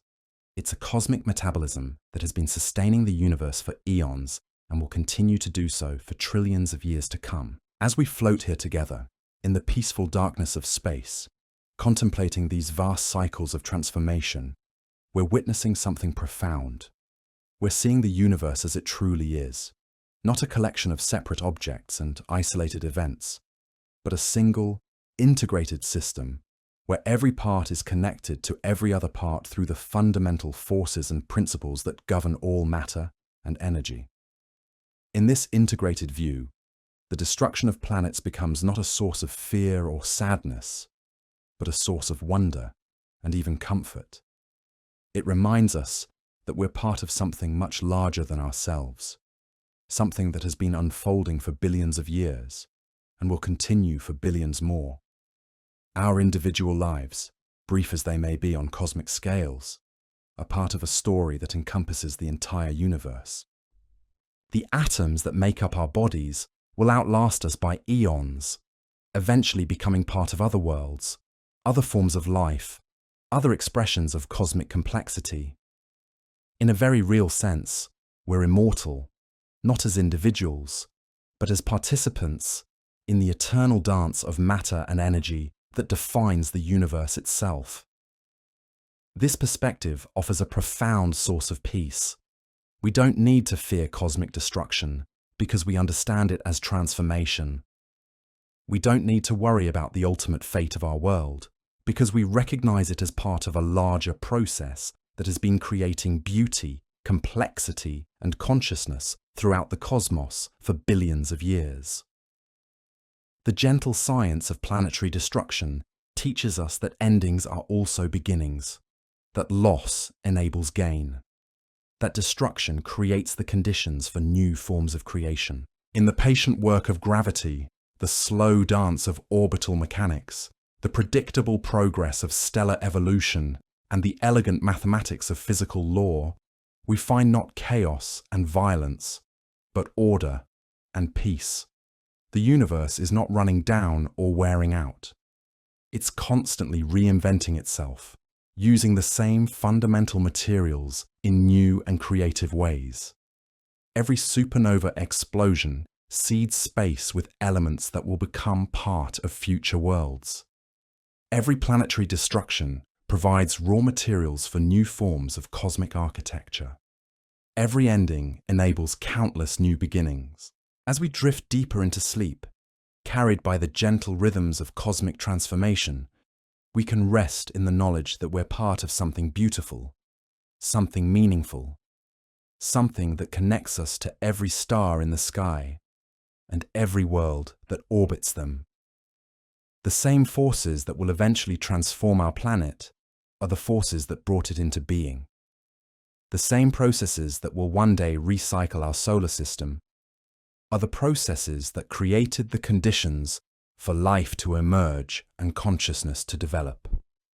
In the end, the science of planetary destruction is really the science of cosmic renewal. It's the story of how the universe maintains itself, how it preserves and transforms matter and energy across vast spans of time and space. It's a story of infinite patience, infinite creativity, and infinite possibility. And in that story, every world that has ever been destroyed, every planet that has ever been transformed, every star that has ever died, has contributed to the ongoing creation of new worlds, new possibilities, new expressions of the fundamental creativity that drives cosmic evolution. We are part of that creativity. We are expressions of the universe's ability to organize matter and energy into forms complex enough to contemplate their own existence. And when our time comes to be recycled back into the cosmic process, we will become part of new expressions of that same creativity, new participants in the eternal dance of transformation that has been going on since time began. This is the ultimate message of the calm science of planetary destruction. Not that endings are final, but that they're transitions. Not that destruction means loss, but that it enables transformation. Not that the universe is hostile to life and consciousness, but that it's constantly creating new opportunities for both to emerge and flourish. In the gentle mathematics of orbital decay, in the patient chemistry of atmospheric erosion, in the predictable physics of stellar evolution, we find not reasons for fear, but sources of wonder. We discover that we live in a universe that operates according to principles we can understand, principles that ensure order even in apparent chaos, principles that guarantee that every ending will enable new beginnings. And so, as we float peacefully through the cosmic darkness, surrounded by the quiet music of gravitational waves and the gentle glow of distant stars, we can rest in the knowledge that destruction and creation are one. That ending and beginning are different words for the same process, that the universe that gave us birth will continue creating new forms of beauty and complexity long after we've returned to the cosmic process that made us possible. The planets may be destroyed, but matter endures. The stars may die, but energy is conserved. Worlds may end, but the universe continues, forever transforming, forever creating, forever dancing to the gentle rhythms of physical law that connect every atom to every other atom in one vast, peaceful, eternal symphony of existence. Sleep now, knowing that you're part of something infinite and beautiful. Dream of distant worlds slowly spiraling into their stars, of ancient planets gradually losing their atmospheres to space, of rogue worlds wandering alone through the darkness between galaxies. Dream of these things not as tragedies, but as transformations. Not as endings, but as new chapters in the cosmic story that includes us all. For in the calm science of planetary destruction, we find the deepest truths about the nature of existence itself. We discover that we live in a universe of infinite patience, infinite creativity, and infinite love. A universe that wastes nothing, destroys nothing, loses nothing. A universe that simply transforms everything again and again in an eternal dance of becoming that has no beginning and will have no end. And in that dance we find our place, not as victims of cosmic violence, but as expressions of cosmic creativity, not as temporary accidents in a hostile universe, but as manifestations of the universe's ability to know itself through conscious beings capable of contemplating their own cosmic context. This is the gift of understanding planetary destruction through the lens of science. It reveals the universe not as a realm of random violence, but as a system of profound order and beauty. It shows us that we're connected to every star, every planet, every particle of matter in the cosmos through the same fundamental processes that govern everything from the smallest atomic interactions to the largest galactic structures. In this connection, we find peace. In this understanding, we find comfort. In this knowledge, we find the deepest possible source of calm in a universe that appears chaotic but reveals itself to those willing to look closely, to be fundamentally ordered, fundamentally peaceful, and fundamentally creative. The planets may be destroyed, but the universe endures.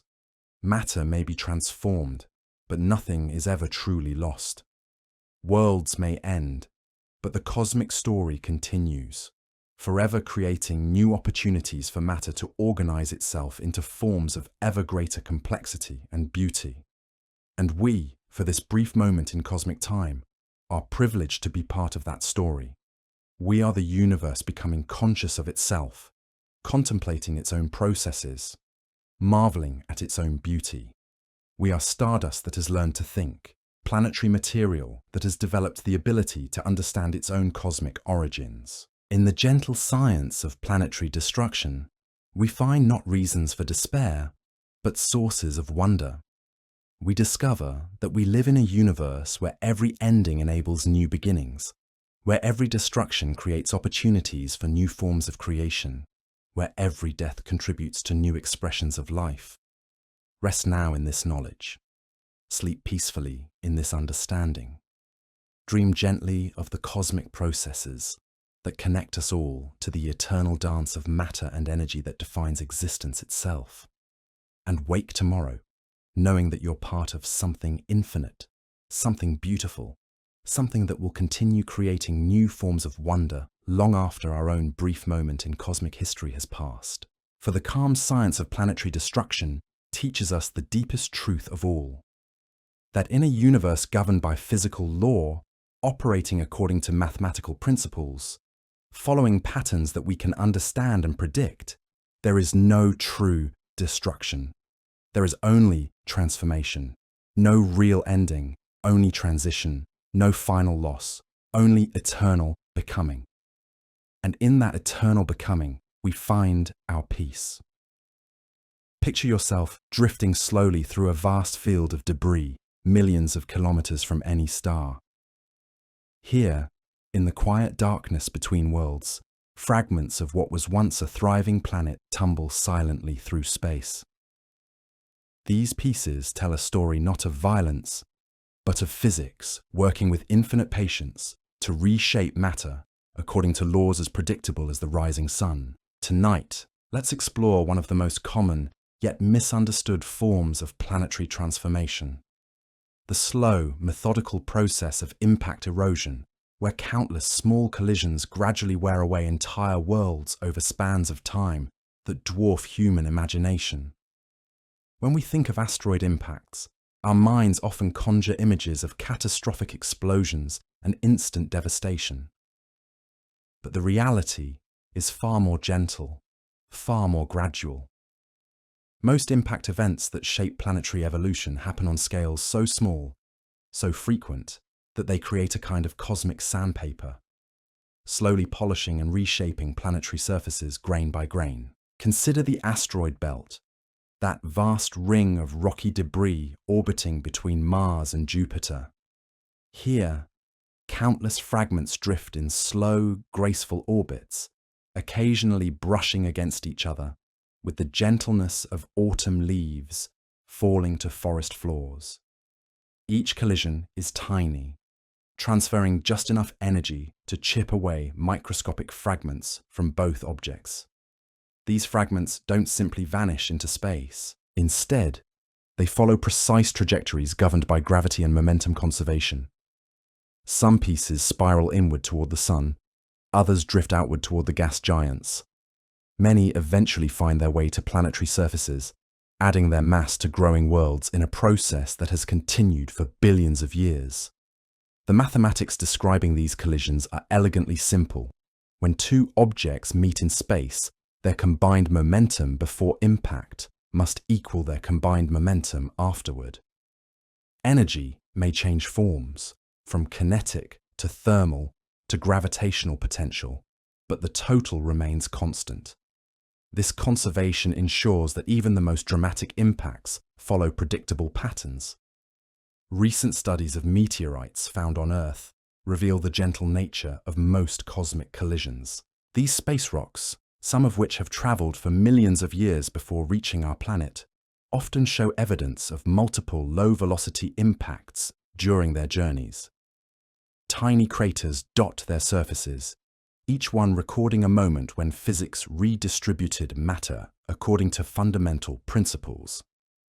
The larger asteroids that occasionally strike planetary surfaces operate under the same gentle laws, just at different scales. When a kilometer-wide rock approaches a planet, it doesn't simply smash into the surface like a hammer striking an anvil. Instead, it encounters the planet's gravitational field long before any physical contact occurs. This gravitational interaction begins to shape the encounter millions of kilometers away from impact. The asteroid's path curves slightly, following the mathematical precision of orbital mechanics. As it draws closer, tidal forces begin to work on both objects, subtly deforming their shapes in response to varying gravitational fields. If the asteroid is loosely bound, composed of multiple smaller fragments held together by weak gravity, these tidal forces may gently pull it apart long before impact. The result is not a single catastrophic collision, but a shower of smaller impacts spread across time and space. Each fragment follows its own trajectory, governed by the same physical laws, but creating a distributed effect rather than a concentrated one. Even when asteroids remain intact until impact, the collision itself follows predictable physical principles. The energy release depends entirely on the asteroid's mass and velocity, following the simple equation for kinetic energy that governs everything from falling raindrops to colliding galaxies. This energy doesn't simply vanish in an explosion. Instead, it transforms according to the laws of thermodynamics. Some becomes heat, melting and vaporizing both the asteroid and the target's surface. Some becomes mechanical energy, fracturing rock and excavating craters.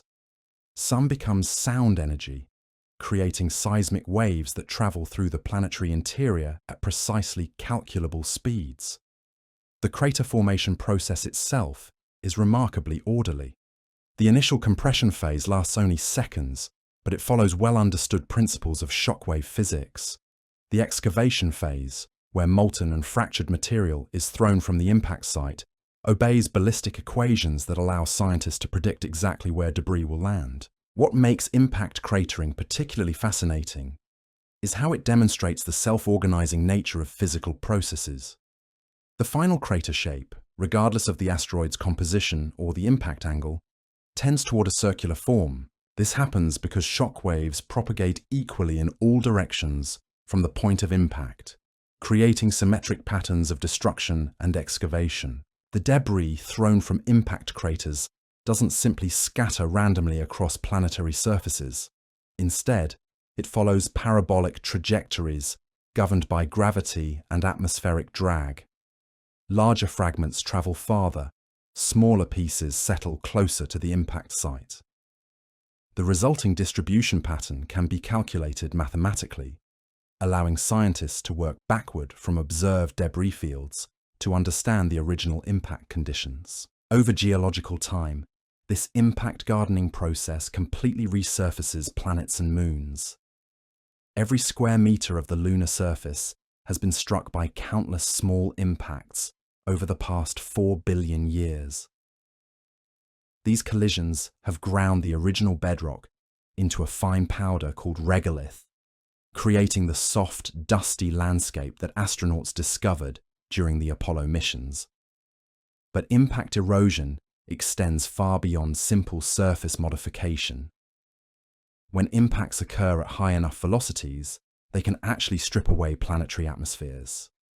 The shock waves generated by large impacts can accelerate atmospheric gases to velocities greater than the planet's escape speed, sending them streaming away into space. This atmospheric erosion follows precise physical relationships. The amount of atmosphere lost depends on the impact energy, the atmospheric composition, and the planet's gravitational field strength.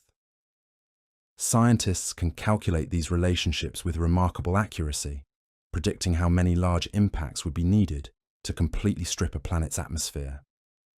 Mars may have experienced this form of atmospheric loss early in its history.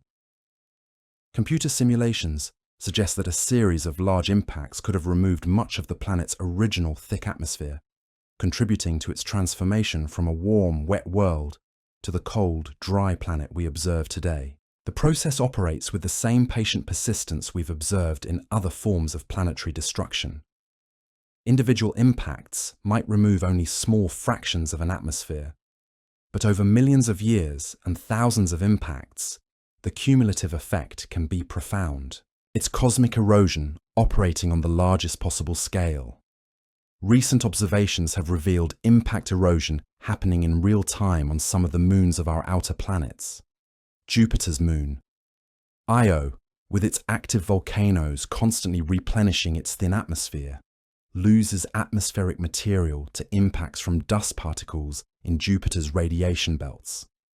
The balance between volcanic outgassing and impact erosion creates a dynamic system where the atmosphere is constantly being destroyed and renewed. This balance reminds us once again that planetary destruction is rarely a one-way process.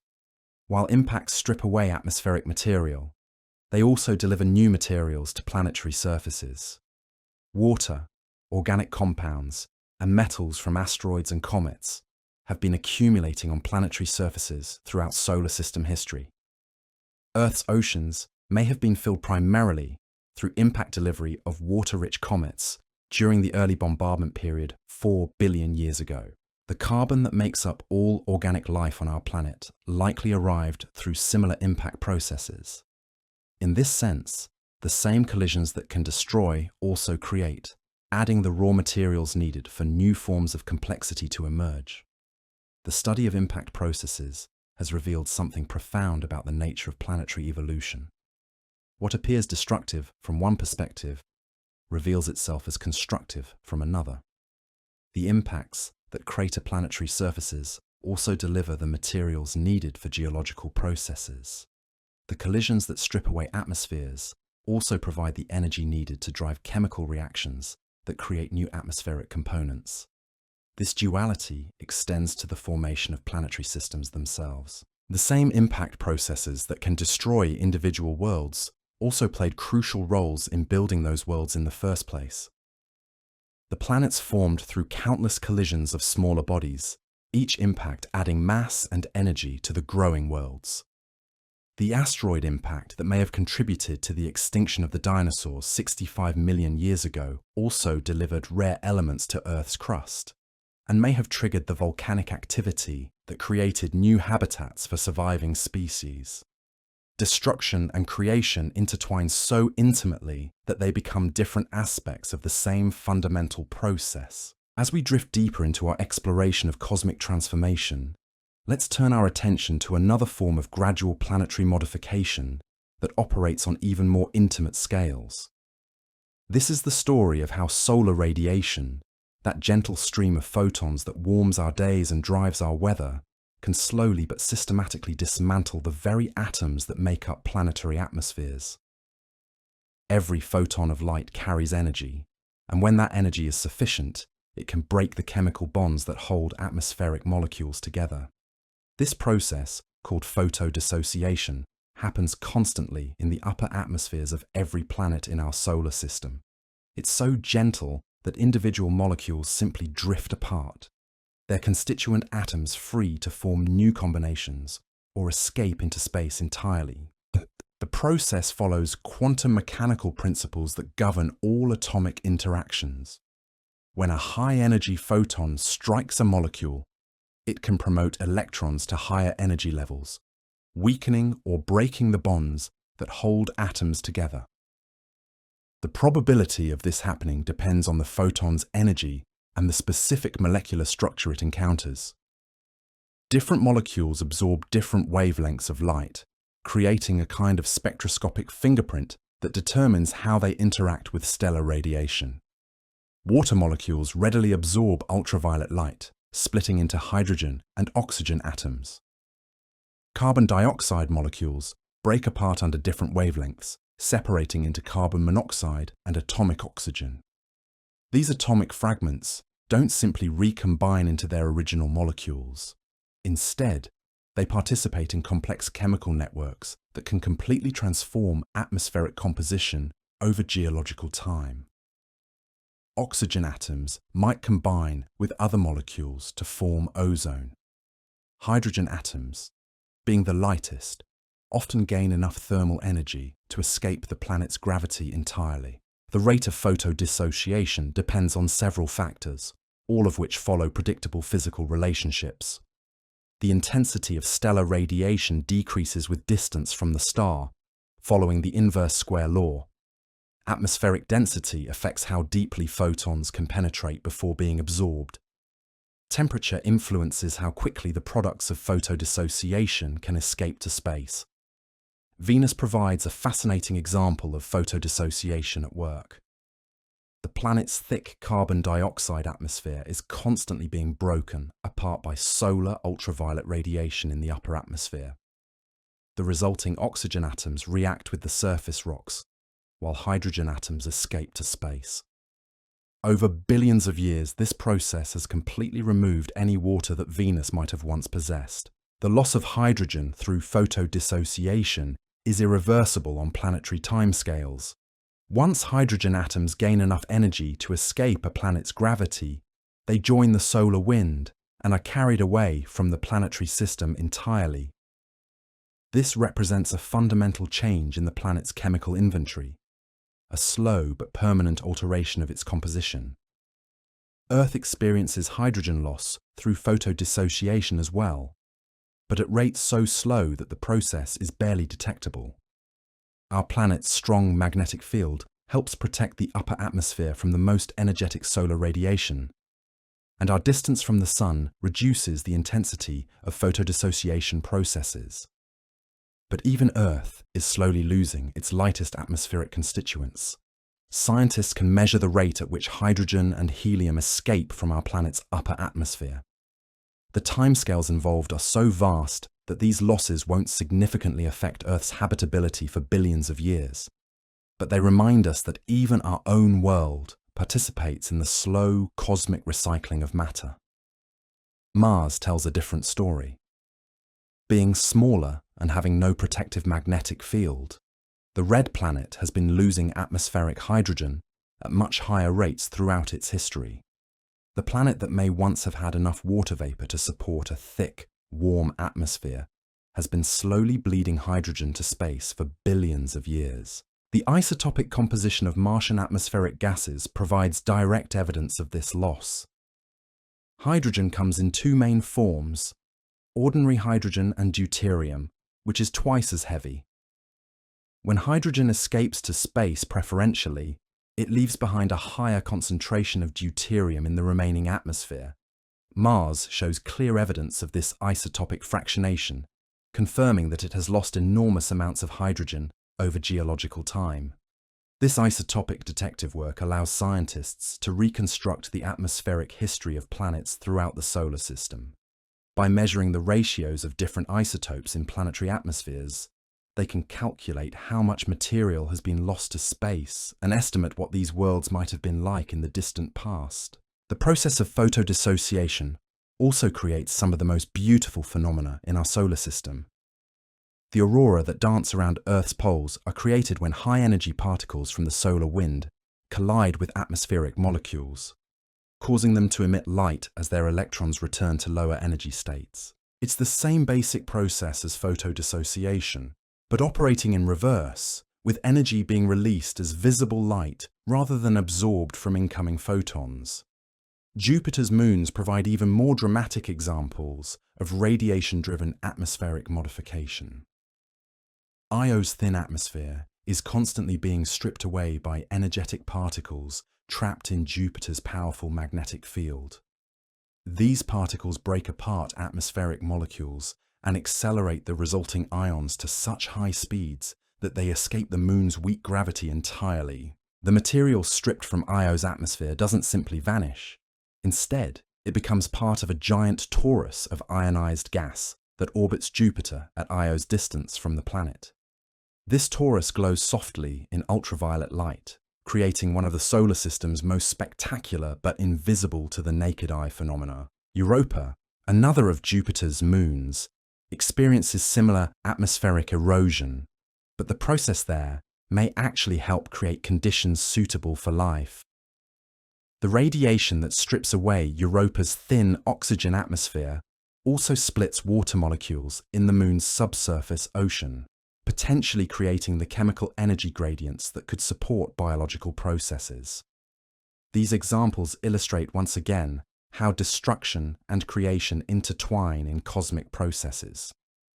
The same radiation that dismantles planetary atmospheres also drives the chemical reactions that create new compounds and energy sources.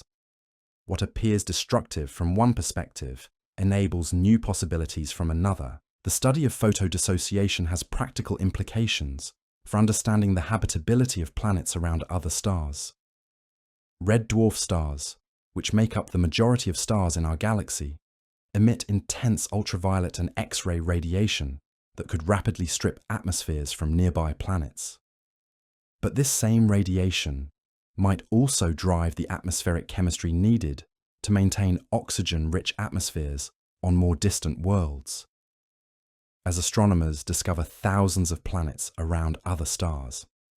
Understanding photodissociation becomes crucial for predicting which worlds might retain the atmospheric conditions needed to support life.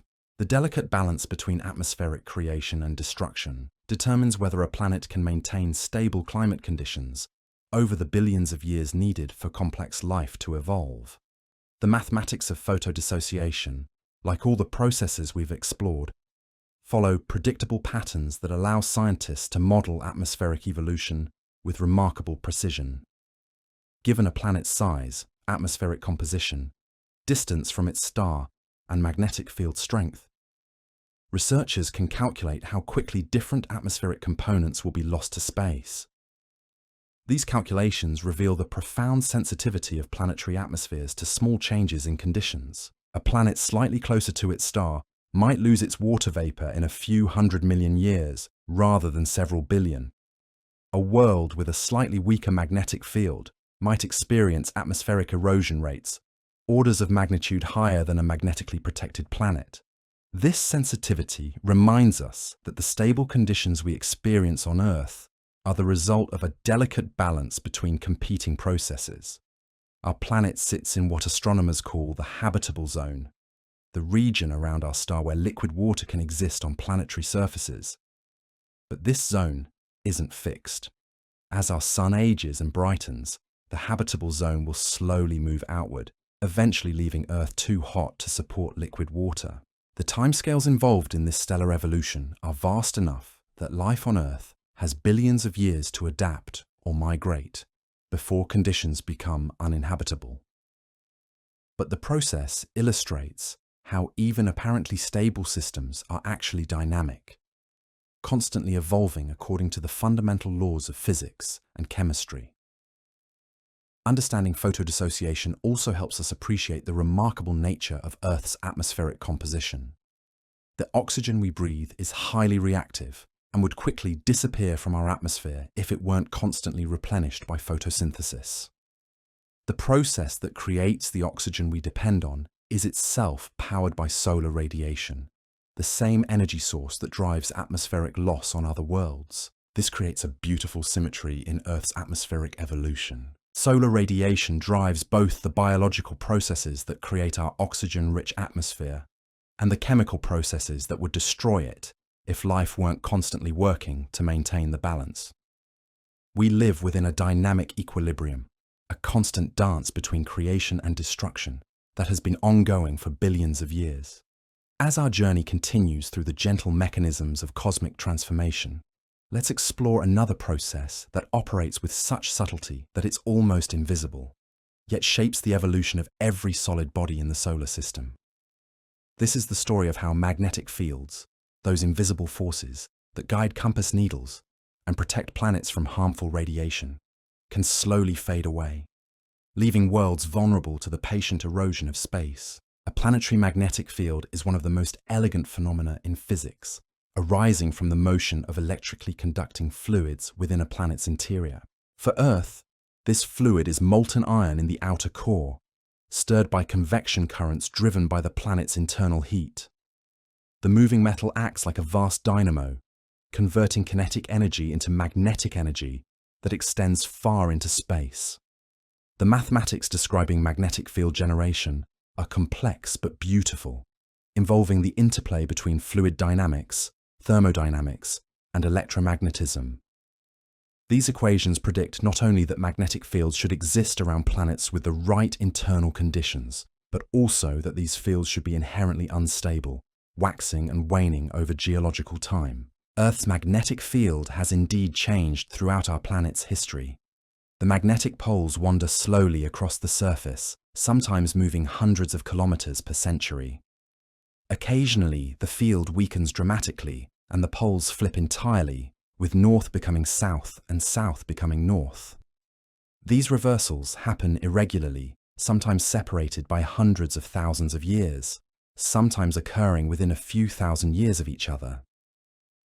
During these reversal periods, Earth's magnetic field can weaken to as little as 10% of its normal strength, leaving our planet temporarily vulnerable to increased cosmic radiation and solar wind bombardment. Yet life has survived countless such reversals over the past several billion years, suggesting that even temporary magnetic field loss isn't necessarily catastrophic for planetary habitability. But what happens when a planet's magnetic field doesn't just weaken temporarily, but fades away entirely? The answer lies in the cooling history of planetary interiors and the delicate conditions needed to maintain magnetic dynamos over geological time. As planets age, they gradually lose their internal heat to space through the slow process of thermal radiation. This cooling affects every aspect of a planet's evolution, from its geological activity to its ability to maintain a magnetic field. Smaller planets cool faster than larger ones, following the same inverse relationship between surface area and volume that governs everything from cooling coffee to stellar evolution. Mars provides the clearest example of magnetic field death in our solar system. Early in its history, Mars had a strong magnetic field, evidence of which is preserved in the magnetized rocks of its ancient crust. But as the planet's interior cooled and solidified, the convection currents that powered its magnetic dynamo gradually weakened and eventually ceased entirely. The timeline of Martian magnetic field loss can be reconstructed by studying the magnetization patterns in different regions of the planet's surface. Older terrains, formed when Mars still had an active dynamo, show strong magnetic signatures. Younger regions, created after the magnetic field died, show no such magnetization. This allows scientists to date the death of Mars's magnetic field to approximately 4 billion years ago. The loss of Mars's magnetic protection had profound consequences for the planet's subsequent evolution. Without a magnetic field to deflect solar wind particles, the Martian atmosphere became vulnerable to direct bombardment by charged particles from the Sun. This bombardment gradually stripped away atmospheric gases through the process of sputtering, where energetic particles knock atmospheric molecules into space. The process of atmospheric sputtering operates according to well-understood principles of collision physics. When a high-energy particle strikes an atmospheric molecule, it can transfer enough momentum to send that molecule flying at velocities greater than the planet's escape speed. The efficiency of this process depends on the energy of the incoming particles, the mass of the atmospheric molecules, and the strength of the planet's gravitational field. Recent measurements by spacecraft orbiting Mars have confirmed that atmospheric sputtering continues today.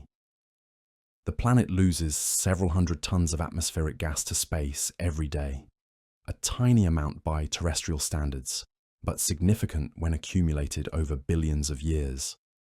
This ongoing loss helps explain how Mars transformed from a world with a thick atmosphere to the thin, cold planet we observe today. The connection between magnetic field loss and atmospheric erosion isn't limited to Mars. Venus, despite being more massive than Mars and having a much thicker atmosphere, has no significant magnetic field today. The absence of magnetic protection allows solar wind particles to interact directly with Venus's upper atmosphere, driving complex chemical processes that may have contributed to the planet's extreme greenhouse effect. Mercury presents another fascinating case study in magnetic field evolution. Despite being the smallest planet in our solar system, Mercury maintains a weak but detectable magnetic field. This suggests that its iron core retains enough heat and motion to drive a dynamo, albeit a much weaker one than Earth's. The survival of Mercury's magnetic field, despite the planet's small size, may be due to its proximity to the Sun and the tidal heating effects of its elliptical orbit. The moons of the outer planets provide additional examples of magnetic field evolution. Ganymede, Jupiter's largest moon, has its own magnetic field generated by a partially molten iron core. But most other large moons, including our own moon, show no evidence of current magnetic activity, though some retain magnetized rocks that preserve evidence of ancient magnetic fields. The moon's magnetic history is particularly intriguing.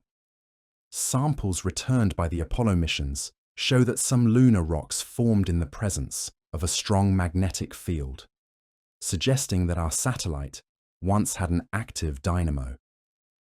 But this field disappeared relatively early in lunar history, possibly due to the moon's small size and rapid cooling, or perhaps due to changes in its internal structure caused by tidal interactions with Earth. The study of ancient magnetic fields preserved in rocks provides a powerful tool for understanding planetary evolution. By measuring the magnetic properties of meteorites, scientists can reconstruct the magnetic histories of asteroids and other small bodies. Some meteorites show evidence of having formed in strong magnetic fields, suggesting that even relatively small bodies can generate magnetic fields under the right conditions. This research has revealed that magnetic field generation was much more common in the early solar system than it is today. Many asteroids appear to have had magnetic fields during the first few million years after their formation, when their interiors were still hot and potentially molten from the energy of accretion and radioactive decay. The gradual loss of magnetic fields throughout the solar system represents another form of planetary aging, a natural consequence of the cooling that inevitably affects all planetary bodies over geological time. Like the fading of geological activity and the loss of atmospheric components, magnetic field death is part of the natural evolution of worlds from active dynamic systems to quiet, static objects. But magnetic field loss doesn't mean planetary death in any absolute sense. Mars continues to orbit the Sun, maintaining its basic structure and even supporting a thin atmosphere, despite having lost its magnetic protection billions of years ago. The planet has simply entered a different phase of its evolution, one characterized by different physical processes and different balances between competing forces. Understanding magnetic field evolution also provides insights into the long-term future of our own planet. Earth's magnetic field shows signs of weakening in recent decades, though whether this represents the beginning of a reversal or a longer-term decline is still uncertain. Even if Earth's magnetic field were to disappear entirely, the timescales involved would be so long that life would have ample time to adapt to changing conditions. The loss of Earth's magnetic field would certainly affect our planet's evolution, potentially increasing atmospheric loss rates and altering the chemistry of the upper atmosphere. But it wouldn't represent an immediate catastrophe. Many forms of life exist in environments with high radiation levels, and some organisms actually thrive in such conditions. The study of magnetic field evolution reminds us once again that planetary systems are dynamic, constantly changing according to physical laws that operate over timescales far longer than human experience. What seems permanent and unchanging from our brief perspective is actually part of ongoing processes that have been shaping worlds for billions of years. In the patient cooling of planetary interiors, in the gradual weakening of magnetic dynamos, in the slow increase in atmospheric erosion rates, we see the same gentle persistence that characterizes all cosmic transformation. These processes don't rush toward dramatic conclusions. Instead, they unfold with the infinite patience of physics itself, following mathematical relationships that ensure order even in apparent decay. The magnetic fields that protect planets today will eventually fade as their interiors cool and solidify. But this fading represents not an ending, but a transition to new forms of planetary existence. The energy that once powered magnetic dynamos will find new expressions. The materials that made up planetary cores will continue to participate in the grand recycling of matter that defines cosmic evolution.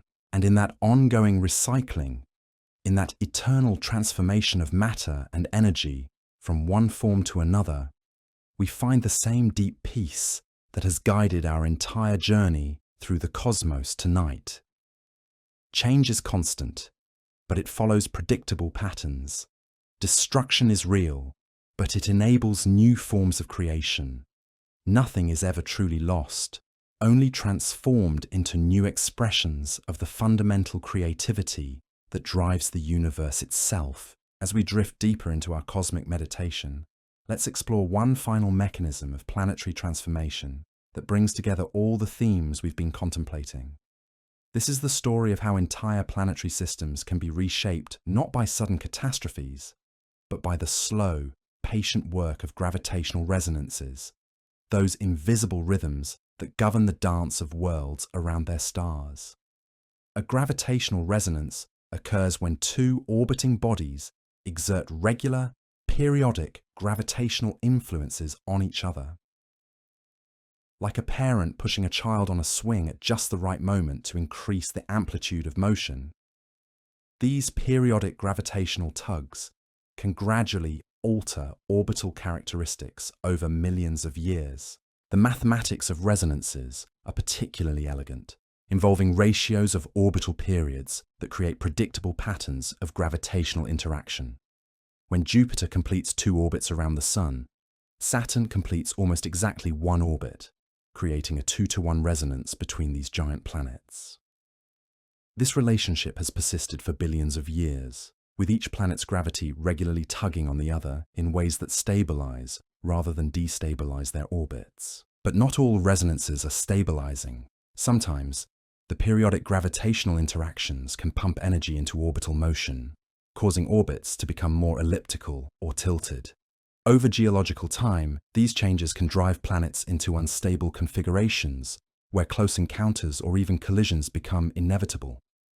The asteroid belt between Mars and Jupiter provides beautiful examples of how resonances can clear space of orbiting material. Certain orbital distances correspond to resonances with Jupiter's motion, and asteroids that venture into these resonant zones find their orbits gradually altered until they're either ejected from the solar system or driven into collision courses with planets or the Sun. These Kirkwood gaps, named after the astronomer who first identified them, appear as empty zones in the asteroid belt, where few objects can maintain stable orbits. They represent regions where Jupiter's gravitational influence has slowly but systematically removed material over billions of years, not through violent interactions, but through the patient accumulation of small gravitational tugs that eventually overwhelm the stabilizing forces of orbital motion. The process of resonant clearing operates with mathematical precision. Each time an asteroid passes through its closest approach to Jupiter, it receives a tiny gravitational nudge. If these nudges occur at regular intervals, corresponding to a simple ratio of orbital periods, they gradually accumulate over millions of orbits, slowly changing the asteroid's path through space. Eventually, the accumulated changes drive the asteroid's orbit to become so elliptical that it crosses the paths of planets. When this happens, the asteroid's fate is sealed by the same gravitational forces that initially protected it. A close encounter with Mars or Earth provides the final gravitational interaction needed to either eject the object from the solar system entirely or send it spiraling inward toward the Sun. This process of resonant clearing has been operating throughout solar system history, gradually sculpting the distribution of small bodies into the patterns we observe today.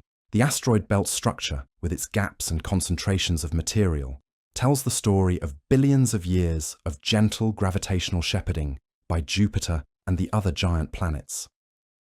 Similar processes operate in planetary systems around other stars, where giant planets create their own patterns of resonant clearing. The discovery of hot Jupiters, massive planets orbiting very close to their stars, suggests that gravitational resonances can drive even large planets into dramatically different orbits over cosmic time. These orbital migrations happen slowly, typically taking millions of years for significant changes to occur. As planets move inward or outward through gravitational interactions with other worlds, or with the disk of gas and dust from which they formed, they carry with them any smaller bodies that might be trapped in resonant relationships. The migration of Neptune outward from its original orbit, driven by gravitational interactions during the solar system's early history, scattered countless small bodies throughout the outer solar system. Some of these objects now make up the Kuiper belt, while others were flung into the distant Oort cloud, where they orbit the Sun at distances of thousands of astronomical units. This grand reshuffling of the solar system's architecture demonstrates how gravitational resonances can transform entire planetary systems without requiring any violent collisions or dramatic explosions. The same mathematical relationships that govern the motion of pendulums and vibrating strings also determine how worlds migrate through space over geological time. The process continues today, though at rates so slow they're barely detectable even with our most precise astronomical measurements. Planetary orbits that seem perfectly stable on human timescales are actually slowly evolving according to the complex gravitational choreography of the solar system's many bodies. Earth's orbit, for instance, undergoes subtle changes driven by gravitational interactions with Jupiter and Saturn. These changes occur over timescales of tens of thousands to hundreds of thousands of years, contributing to the ice age cycles that have shaped our planet's climate history. The same gravitational forces that could eventually destabilize planetary systems are currently helping to regulate Earth's long-term climate through predictable orbital variations. The study of gravitational resonances reveals something profound about the nature of stability in the universe. What appears permanent and unchanging is actually the result of dynamic balances between competing forces. Planetary orbits remain stable not because they're fixed in place, but because the gravitational influences acting on them are carefully balanced. This balance can persist for billions of years, as it has in our solar system, but it's not guaranteed to last forever. Computer simulations of solar system evolution suggest that our planetary configuration will remain stable for at least several billion more years, but over even longer timescales, chaotic interactions could eventually destabilize some planetary orbits. The timescales involved in these potential instabilities are so vast that they dwarf even geological time. The changes that might eventually reshape our solar system will unfold over tens of billions of years, long after our sun has evolved through its red giant phase and settled into its final white dwarf configuration. This perspective transforms our understanding of planetary destruction from catastrophic events to natural phases in cosmic evolution. The gravitational forces that could eventually alter planetary orbits are the same forces that created stable planetary systems in the first place. They represent not threats to cosmic order, but expressions of the fundamental principles that govern the behavior of matter and energy throughout the universe.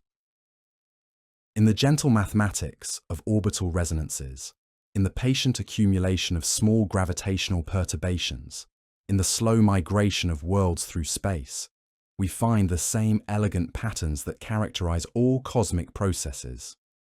Change happens, but it follows predictable rules. Destruction occurs, but it enables new forms of creation. The universe operates according to principles that ensure order even in apparent chaos. As we reach the gentle conclusion of our journey through the cosmos, let's pause to reflect on the profound patterns we've discovered together. Throughout our exploration, we've seen how every form of planetary transformation, from the slow spiral of worlds into their stars, to the patient erosion of surfaces by cosmic radiation, follows natural laws that we can understand, predict, and find peace within. As we drift peacefully toward the end of our cosmic journey, surrounded by the gentle rhythms of gravitational waves and the soft glow of distant starlight, we can rest in the profound understanding that we've gained tonight. We've witnessed the universe not as a realm of chaos and violence, but as a vast symphony of transformation, where every note follows the elegant mathematics of physical law. The destruction of planets, we've learned, is never truly destruction at all. It's transformation, recycling, the eternal dance of matter and energy that connects every atom in our bodies to the ancient stars that forged them billions of years ago. When a world spirals slowly into its star, when an atmosphere gently bleeds away into space, when tidal forces gradually reshape a moon's surface, we're seeing the same creative processes that built our solar system, our planet, and ultimately, us. In the patient work of gravity, in the predictable chemistry of stellar radiation, in the mathematical precision of orbital decay, we find not reasons for fear, but sources of profound peace. The universe operates according to principles we can understand, principles that ensure order even in apparent dissolution, principles that guarantee every ending enables countless new beginnings. Sleep now, knowing that you're part of something infinite and beautiful, something that wastes nothing, destroys nothing, loses nothing, but simply transforms everything in an eternal dance of becoming. The same cosmic forces that will one day gently reshape our world are the forces that created the conditions for consciousness itself to emerge and contemplate its own magnificent origins. Rest deeply in this knowledge. Dream gently of distant worlds following their ancient paths through space, of matter and energy forever cycling through new expressions of cosmic creativity.